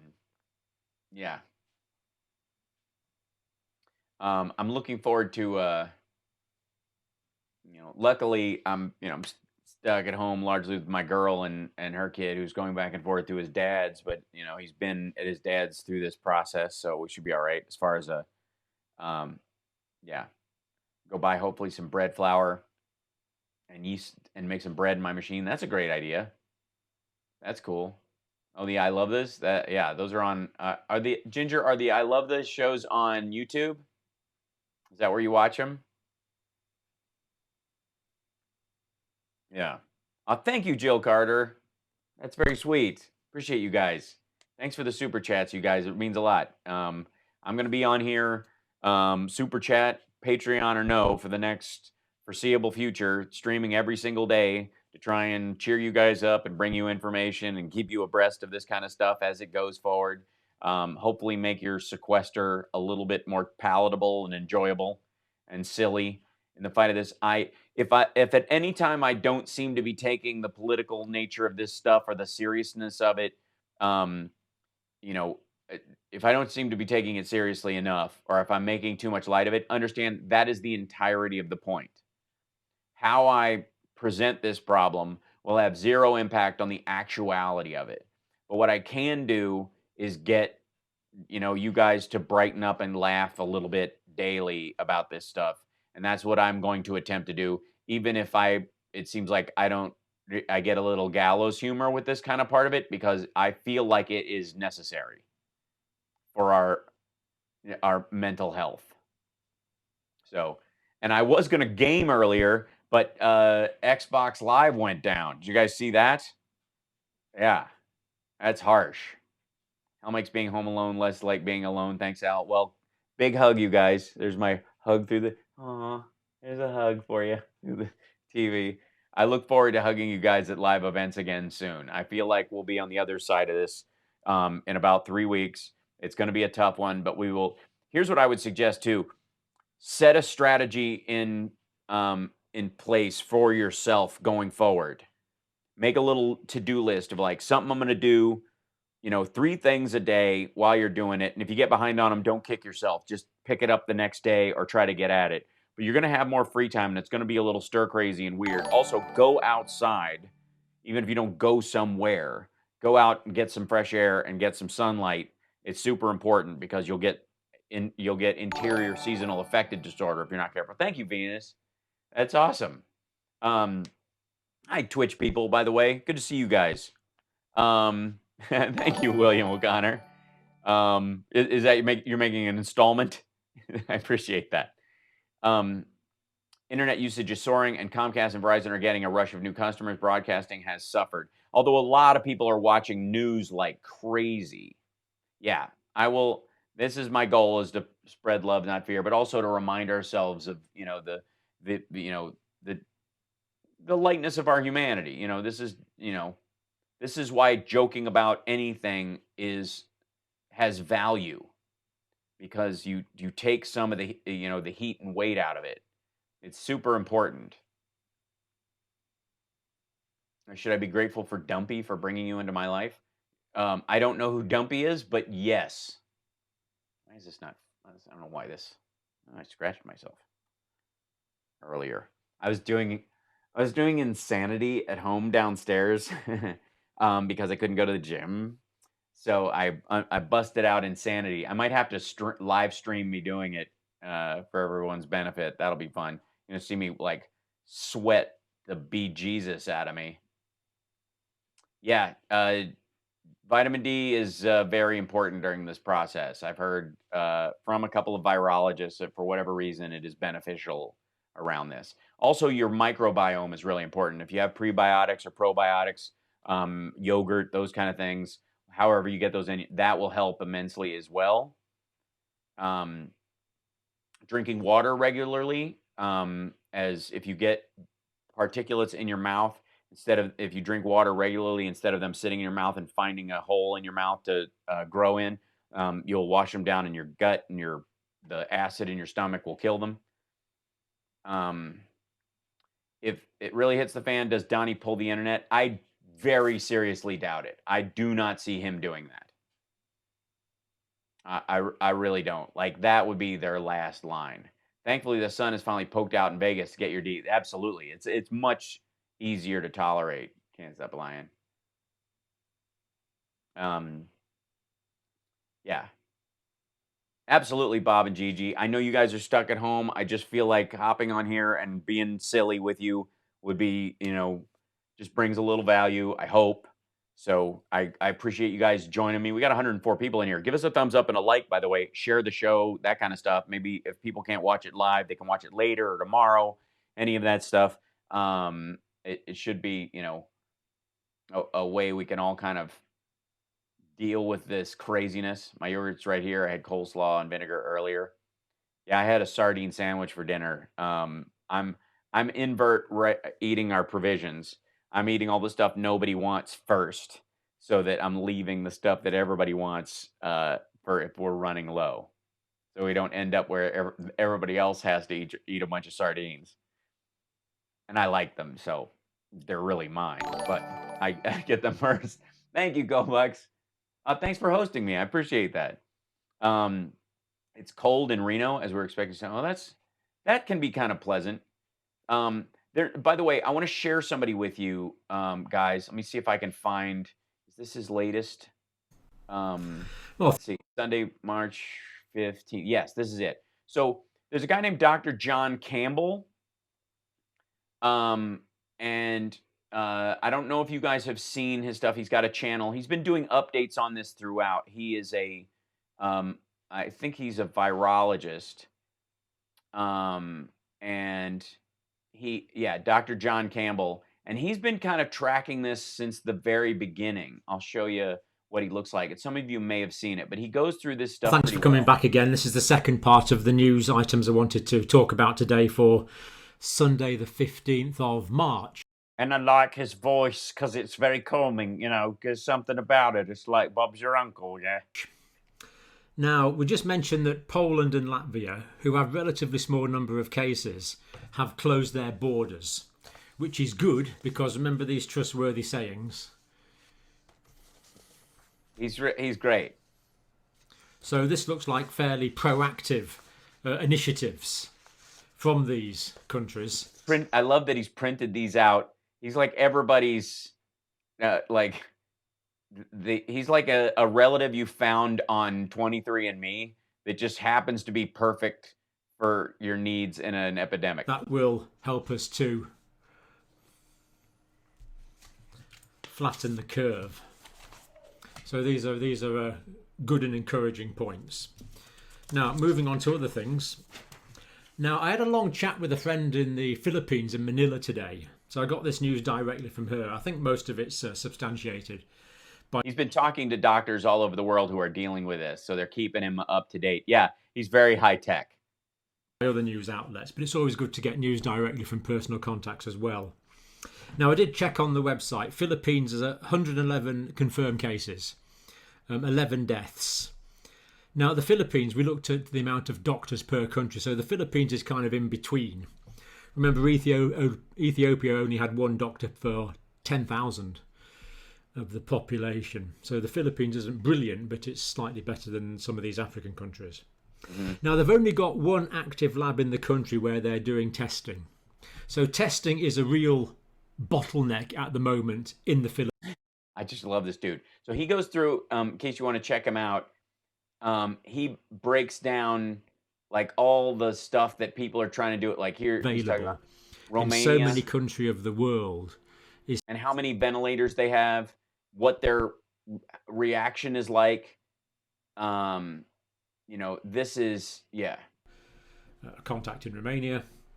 So from tomorrow, no one. So basically, my contact here is saying that the whole country is about to be closed down. People are only going to be allowed out for food.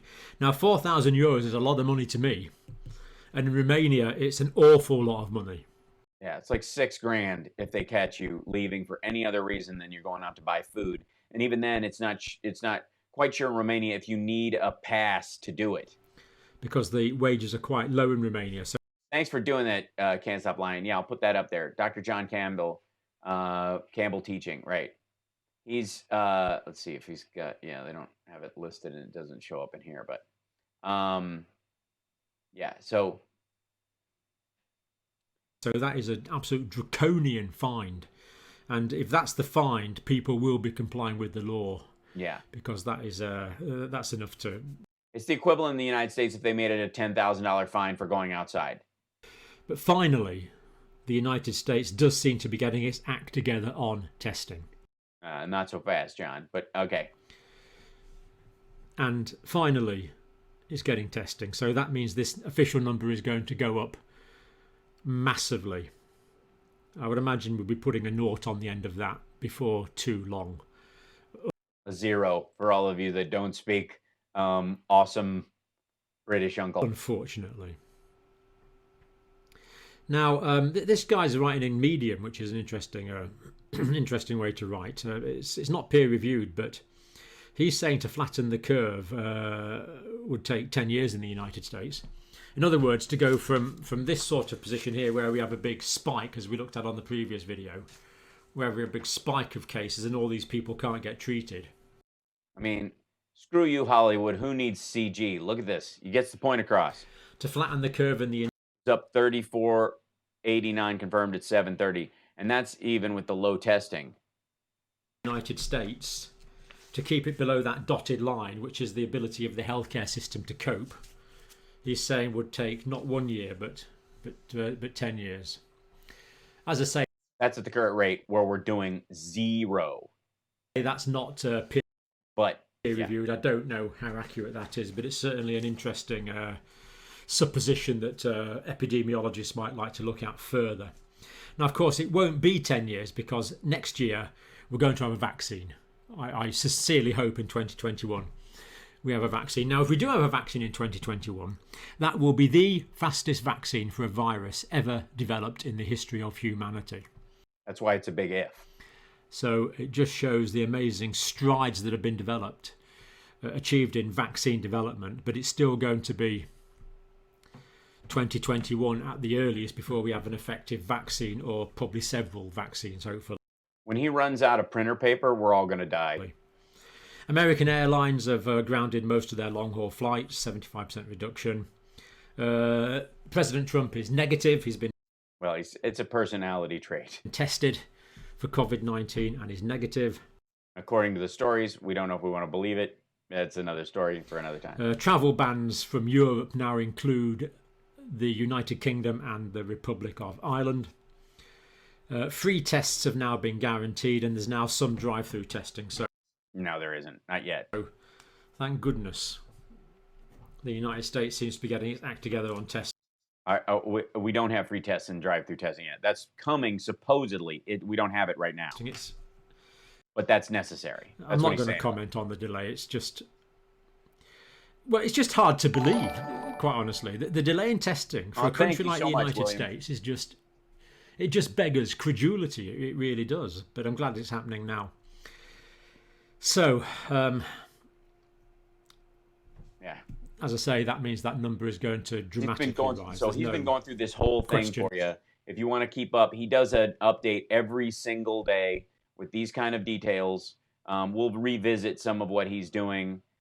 He literally goes through, I mean, the Italian numbers are horrific. 21,000 infected, 1,400 deaths, which is a 6% death rate. Keep in mind, a lot of the people who die from this, or don't die from this, rather, end up getting scar tissue on their lungs from the intubation and the pneumonia. Some of them will need oxygen for the rest of their lives. There's a lot of this. Why haven't we seen Melania lately? That's an interesting question. That is a curious question. If I was her, I would be sequestered far away from this. Like, honestly. Yeah. And I'm only talking somewhat spontaneously now. I am doing some thorough research into this.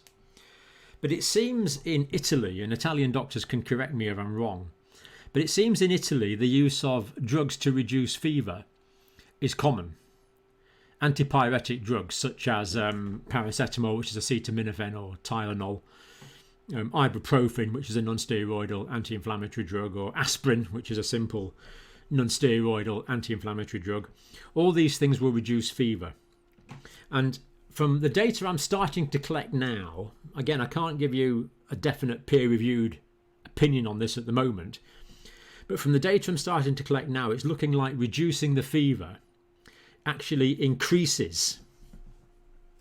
It looks like reducing the fever actually increases the death rate. Listen to that. Lowering the fever, reducing it, increases the death rate because your body is doing what it's supposed to do by killing off the virus. And it may... Now, as I say, I'm awaiting more data in that. Now, there is precedent for this sort of thing. In Iran, for example, my understanding is that people use a lot of steroids, corticosteroid drugs. And it looks like using steroids has dramatically increased the death rate in Iran. So, in other words, the symptomatic treatments we've got at the moment seem to be making things worse. But hopefully get that research together and get a video on that tomorrow. Yeah, so that'll be something to look up for, reason enough to subscribe to his channel.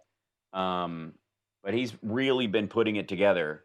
Look at the situation in Lombardia. At the moment, though, I would suggest that everyone thinks twice if they have COVID-19. If they've got a fever, I would think twice about reducing it with fever-reducing medication such as acetaminophen, paracetamol, ibuprofen, aspirin. At the moment, if it was me, I wouldn't do that. I'd just let the fever run its course. Yeah, most of this fever doesn't turn out to be that high either. Especially older people, they end up running a low fever. And there was a couple on the cruise ship. Husband is a diabetic, has other underlying issues. He and his wife were both sequestered on this ship. They both caught it during the time that they were confined to the ship, breathing air recycled through the thing. They said they were lying to themselves about how they thought it would affect them. They had dry coughs, a little bit of a fever, and that kind of stuff. And they were like, well, maybe it's just the air in the cabin that's give us a cough. We always get a cough when we're in the cabins that we go into. And they were just the man said, he's like, I was just lying to myself about it for a while, but we had COVID, and they came through, tested us, moved us, and he had already moved through the fever part of the illness on his own before they had caught it. And if they had caught, and he ignored it because it wasn't a real, it was a mild spiky fever. We're talking like if we're regular 98.6, he was going 100, maybe a little under, like 99.8, those kind of things. It was not extreme. And it's different for whatever reason, older people are having this happen to them more frequently, where they almost don't notice the fever until the disease is affecting them, and then they have bronchial pneumonia, and the pneumonia is what ends up killing them. And so while the fever is indicative of you having the disease, treating the fever may not help. But more data on that tomorrow. Lockdown in place for a week, cases still increasing. Now, this isn't too surprising. This is not saying the lockdown in Italy has failed. I don't believe it has failed. I believe it is starting to work. Mm-hmm.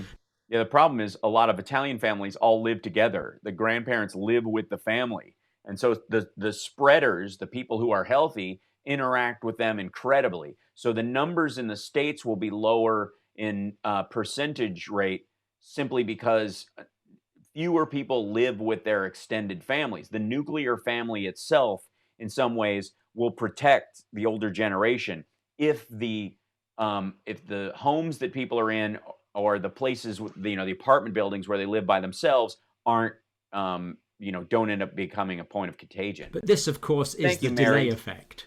Because remember, the incubation period for the disease can be 2 to 14 days, with a median about 5 to 6 days. Mm-hmm. Remember, a lot of people get a very mild illness. So the fact that the cases are increasing after a week actually doesn't surprise me.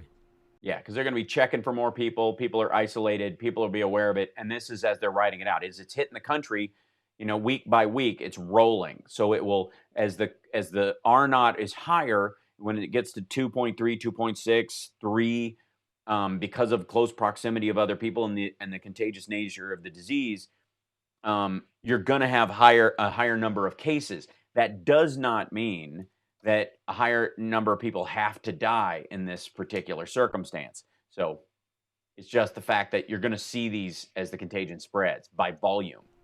It doesn't surprise me. And it doesn't mean to say the measures aren't working. I suspect the Italian lockdown measures are working. It's working. So great. And who needs lips, really? Yeah, it's Dr. John Campbell. Like me, you've probably seen these moving videos of people going to their balconies and applauding. And yeah, I know somebody mentioned that in the chat a couple of moments ago. I have the mildest fever I've ever noticed right now. Yeah, well, you're gonna the psychosomatic aspect of it. If you always get a cough from cruises, maybe stop taking cruises. Yeah, well, these people were like hardcore cruise people, and they enjoy it. They were literally bragging, sort of, after it. Fever does have a purpose. After all, this is true. Maybe she intentionally coughed near 45, went into quarantine. Oh, did you see Trump giving Pelosi a kiss on the cheek, like he was trying to give it to her? I mean, just what a douchebag. A friend was considering inviting her mother to visit for a few days. I said, what if she gets sick during her visit? No visit. Well, that's exactly right, Amy K. That is super important. I mean, I talked Steph out of going to visit her mother, rather, because she's 96 years old. Like, don't go. We were just in Seattle, for Christ's sake.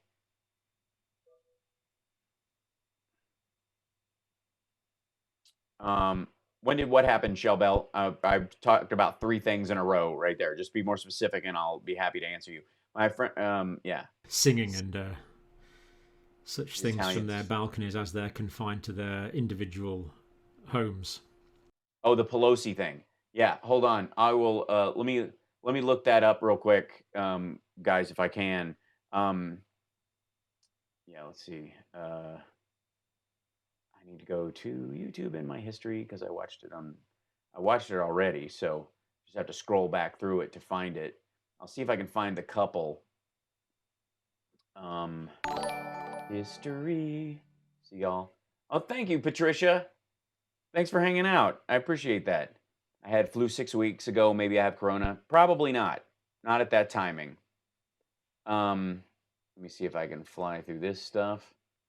I was piling through all these guys. Oh, right. I have to show you guys the Judge Janine stuff too. Okay, turtles. Where are you? Oh, here we are. Okay, so this couple. The mask over. Okay, so this is a couple who are posting what their experience of the disease is. Now, what we have heard so much is that older people are more vulnerable, and therefore they're going to, die quicker. And these people are definitely older, definitely have underlying conditions, but they have recovered. They're just in isolation now at a hospital. But they definitely went through a period where he had active pneumonia. So this dude, hold on right here.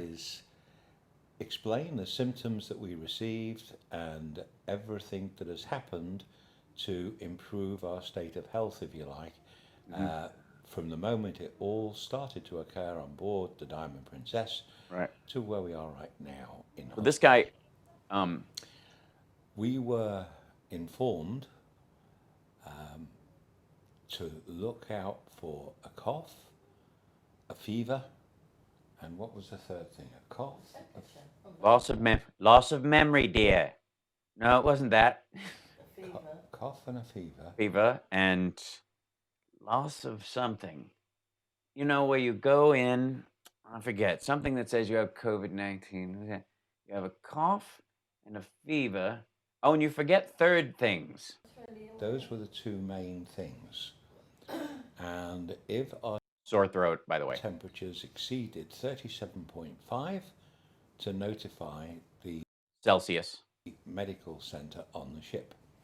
Now, we were anchored in the bay of Yokohama, so we were not permitted dockside at this point, and the ship was in quarantine. But we weren't confined to our cabins, so we could mix with other passengers. Brilliant. Have meals for the first day. Which is all it takes. Then the Japanese health authority said all passengers, they must remain in quarantine and confined to their cabins. So that's what we did. And we were told to monitor our health to make certain that if any of the symptoms showed themselves, that we notify the medical center. Turn it up a little. So everybody was issued with a thermometer. And this caused a lot of discussion. The consternation about the thermometer is probably my favorite part of this story, because there's 3 kinds of thermometers, and the guy telling this, like, he's been taking his temperature in his armpit with this thing for days. And then the nurses all came in. Oh, you'll see. It's just adorable. With my videos, because I was checking our temperatures under the arm, and lots of nurses from all over the world were coming. He was getting messages in on his videos that you can't check under the arm, you have to check under the tongue, and that you know and say that's not correct. You're not getting an accurate reading. Test under the tongue. Now, she looks like she's having a great time over there, by the way. She's watching TV in the background. Oh, my stories are on. Charlie, stop talking. I want to watch my stories. Oh, it's so sad because Glenn's never going to marry her and she just doesn't believe it. And I think Tom's going to lose the leg. I went on to the internet and looked at the manufacturer of this thermometer. And they make 3 different styles. They all... What kind of do they go? There's 3 places a thermometer can go. All look identical, but... which is a mistake anyone can make, okay? There were 3 different ones. You know, so doctor gives me some pills. On the bottle, it says suppositories. I don't know what that brand name is. I go home and I come back a week later. I go, doctor, these pills aren't working. And he goes, well, you're taking them right? And he goes, of course I'm taking them right. What do you think I'm doing? Shoving them up my ass? Calibrated for where you take the temperature. So there was one that was calibrated for under the tongue, another calibrated for under the arm, and another calibrated for up the backside. I love when he gets cheeky. Don't you love it when he gets cheeky? Look at the smile on his face. Ooh, I love myself a poke. Okay.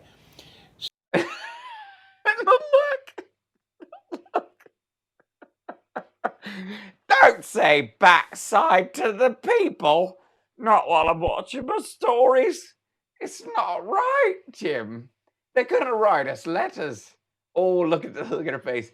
Did you just? You didn't. Oh, dear. So you have to know what the calibration of that thermometer is. And absolutely the size. To get an accurate temperature. And, of course, the depth. That's a rude awakening. I'm never sleeping on my stomach again. So ours, on the instructions, which were all in Japanese, but thank God it did have illustrations. And boy, were there some illustrations. You have not lived until you've seen Japanese cartoons showing where your thermometer goes. It showed under the arm all the way through. So once that was made public knowledge, that check the calibration and where you're supposed to use it, those conversations stopped. Everybody left me alone. Instantly. Yeah, the nurses stopped messing with me the minute I told them it doesn't go up the backside, and I stopped trying to give me coins on the internet. But until I had done that, the outcry worldwide from nurses, always under the tongue, always under the tongue. And they were absolutely correct. If they're using a thermometer that's calibrated for under the tongue. And this one's got the big rubber end with the tickler on it, and I thought for sure. Now here, we have our temperature taken 4 to 5 times a day by the nurses, and every single one under the arm. I'm so disappointed. Okay, so it depends on the thermometer. This place is no fun. That's the first thing. The cough. Now, early in quarantine, we both developed a cough. And we put it down to the air conditioning on the ship because we've done lots of cruises. And I'm not trying to boast, I'm just telling you how it is. Oh, yeah, he's boasting. Honest to God. I'm just telling you how it is. All right, I'll speed up to where he's talking about what he had wrong. It was just like a tickle in the throat, and it was a that sort of cough. He had a little dry cough, that was nothing. You call the medical centre. Well, most of the time it was well below, but there was an occasion when mine went to 37.8. His fever spiked about half a degree. 2 or 3 times. Celsius. Didn't go massive up into the 38s, but it was above the 37.5. Drink your tea. So again, with... Or I'll check your meter up the bum again. But, and that symptom was short of breath. So this is one of the big things that this guy had, was he started having issues with shortness of breath, which is the big telltale sign of this disease, is that it creates fibrosis and you start, I think that's the proper phrase, and your lungs start to fill with fluid and inflammation, and you have a hard time breathing. Because you're confined to your cabin.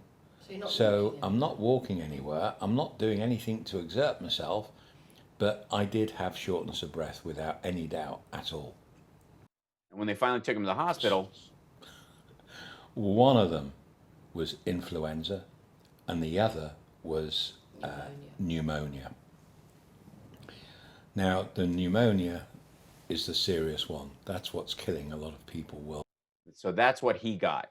Anyways, they go through his whole run of this thing, and I adore them. But they've, she says, "Shut up, or I'm leaving you." Right?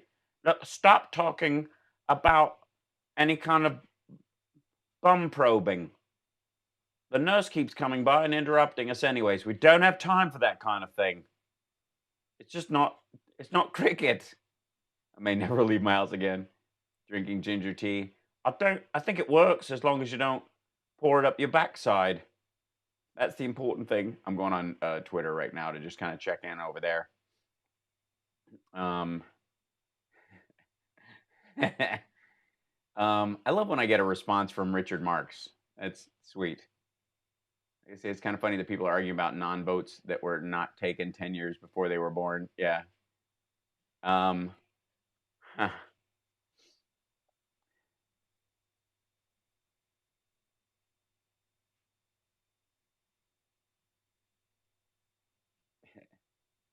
And you made sure that it was George Bush who bailed out the.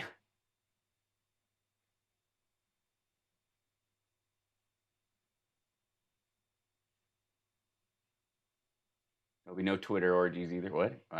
Yeah.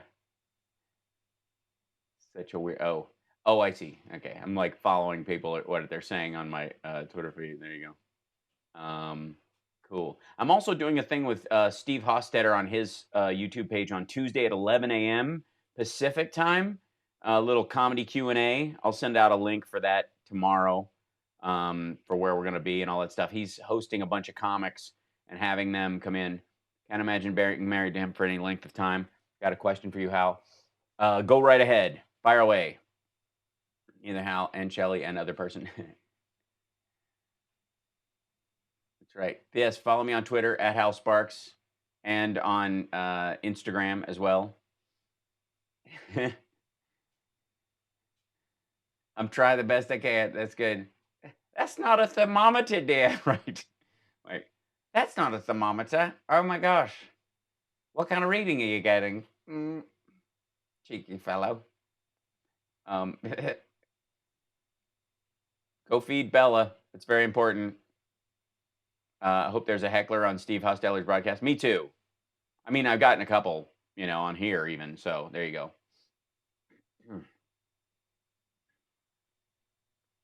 No woman who came up with this, even if it is the wrong woman.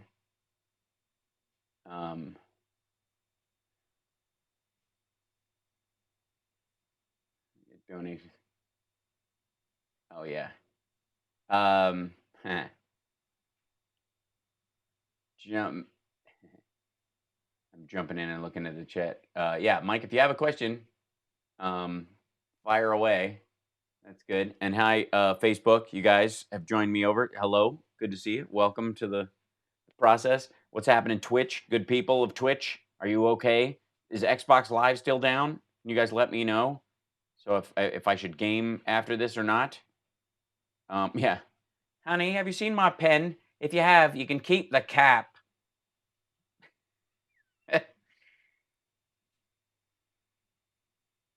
Well, hi, Vincent. Thank you. Welcome. Have an alternate plan to internet streaming. You may need it. Oh, I see. Yeah, it'll be semaphore on my lawn. What are my plans to self-isolate? I have a couple of things. I have a couple of different educational video series things that I've been I have not had the time to catch up on. I'm a member of masterclass.com, and so there's a couple of ones on there that I wanted to watch the entirety of, and I just get torn away all the time. So that's part of it. I'm chipping away at that every day. I watched 2 separate ones. I watched 2 lessons from them today earlier, and then I have the Dove S.S. Simmons movie video film school that I've been wanting to watch. I've had it for a long time. I bought it for my cousin and he never used it. And then I was like, oh, I'll save it. So I brought it with me when I came back from LA last time. So that's on my list and I can pound through that in like 2 days. That'll be part of it. I'm exercising every single day by hook or by crook somehow. And yeah. Has Gail or Scott keep in touch with you? No, well, I see Scott more often. I mean, I think Gail lives on the East Coast, so I don't really see him much. But I've seen Scott a few times. Yeah. Which subjects? I try to pick stuff on the masterclass stuff that don't directly apply to what I normally do. So I'm watching like 3 of them on writing right now. I'm watching David Lynch's and Malcolm Gladwell's, and I've already watched Steve Martin's on comedy writing. I'd watched that before, but I'm rewatching parts of it along with this to kind of as comparative. And then I have the Udemy app, which has a bunch of stuff on there. So I do those. Where are your Masonic meetings? Oh, we are temporarily suspending meetings for the time being. And we'll see if we can have our April stated meeting, which is the first Tuesday of next month. Fingers crossed we can. We have a lot of older members, and I do not want to risk it. So there you go. The Netflix series, I'm Not Okay With This on Netflix is really good if you're looking for something to watch. Well, thank you. All right. I don't tend to binge watch shows because they keep me up late at night. I'll watch a movie when I have time more often. I watch films. So if you have film suggestions, I'm all ears. I'm almost through all my disaster films. I've used up so many of them. The 456 episodes of the original Law & Order, I'm up to the beginning of season 2. Yeah. Yes, I have Disney Plus as well, which has Lab Rats on it, if you want to check that out. That's right. The Reason. Screw the Marvel movies and Escape from Witch Mountain, which is a pleasure. I highly recommend getting Disney Plus just for Lab Rats. I'm just saying.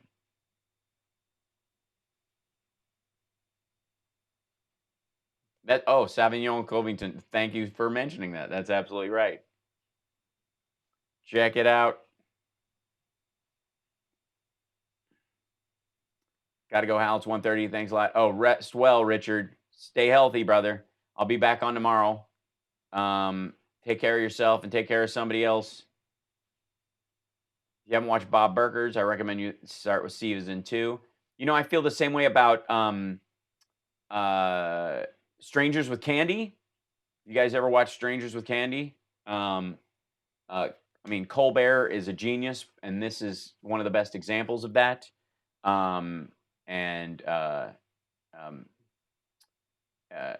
Like that whole cast is just brilliant. I didn't like it when it was on week to week on MTV. I never could get in, I think, or Comedy Central. Comedy Central. When it was on week to week, I just didn't get into it because it was too sparse and I didn't have any time. But once it was available in all the seasons, we used to watch. That's a little known secret about Queer as Folk, is that we were all watching Strangers with Candy. We were binge watching Strangers with Candy during season 2 of Queer as Folk. Everybody in the cast was. And we were quoting it because our makeup person, Steven, was always doing characters from it. And he was so funny. Yeah. Night, MJ. Thank you so much. And thanks again for the super chat. I really appreciate that. That was great. We'll see you again tomorrow. Take care of yourself. Stay rested. War of the World on Epix. War of the World's on Epix. The Tom Cruise one? Or the series? Is Dark, German series with 3rd season on the way. Okay, cool. Have you guys watched Mindhunter? I enjoyed it very thoroughly, and I was very upset that it didn't get picked up. The irony is, by it not getting picked up, it probably protected everybody who was in it. There's so many of those weird little things where people are like, man, I'm so bummed out. you know, that it didn't work out or I didn't get to do something. And then it turns out, oh, you would have been in the eye of this storm, or the path of it, I guess. The eye would be safe for momentary, but you get my point. Yeah, Westworld season 3 premiered tonight. I am and it's basically a reboot, so you can start from scratch there. Yeah.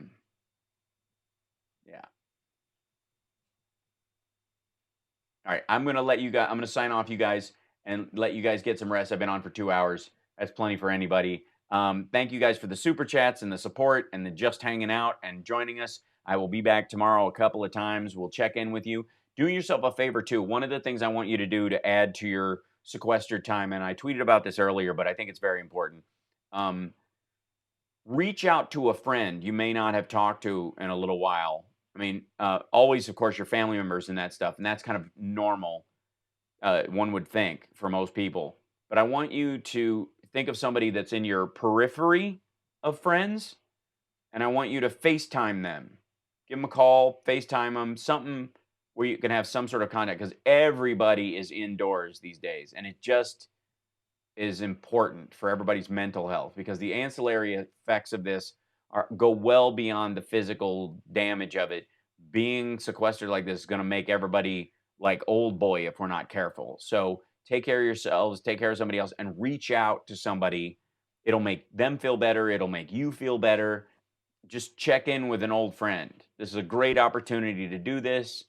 And you guys are awesome. I have no doubt you guys will hold it together and enjoy yourself. It's time to, be silly, stay that way, stay healthy above all, keep laughing. That'll help you. And we'll get through this. You guys are awesome.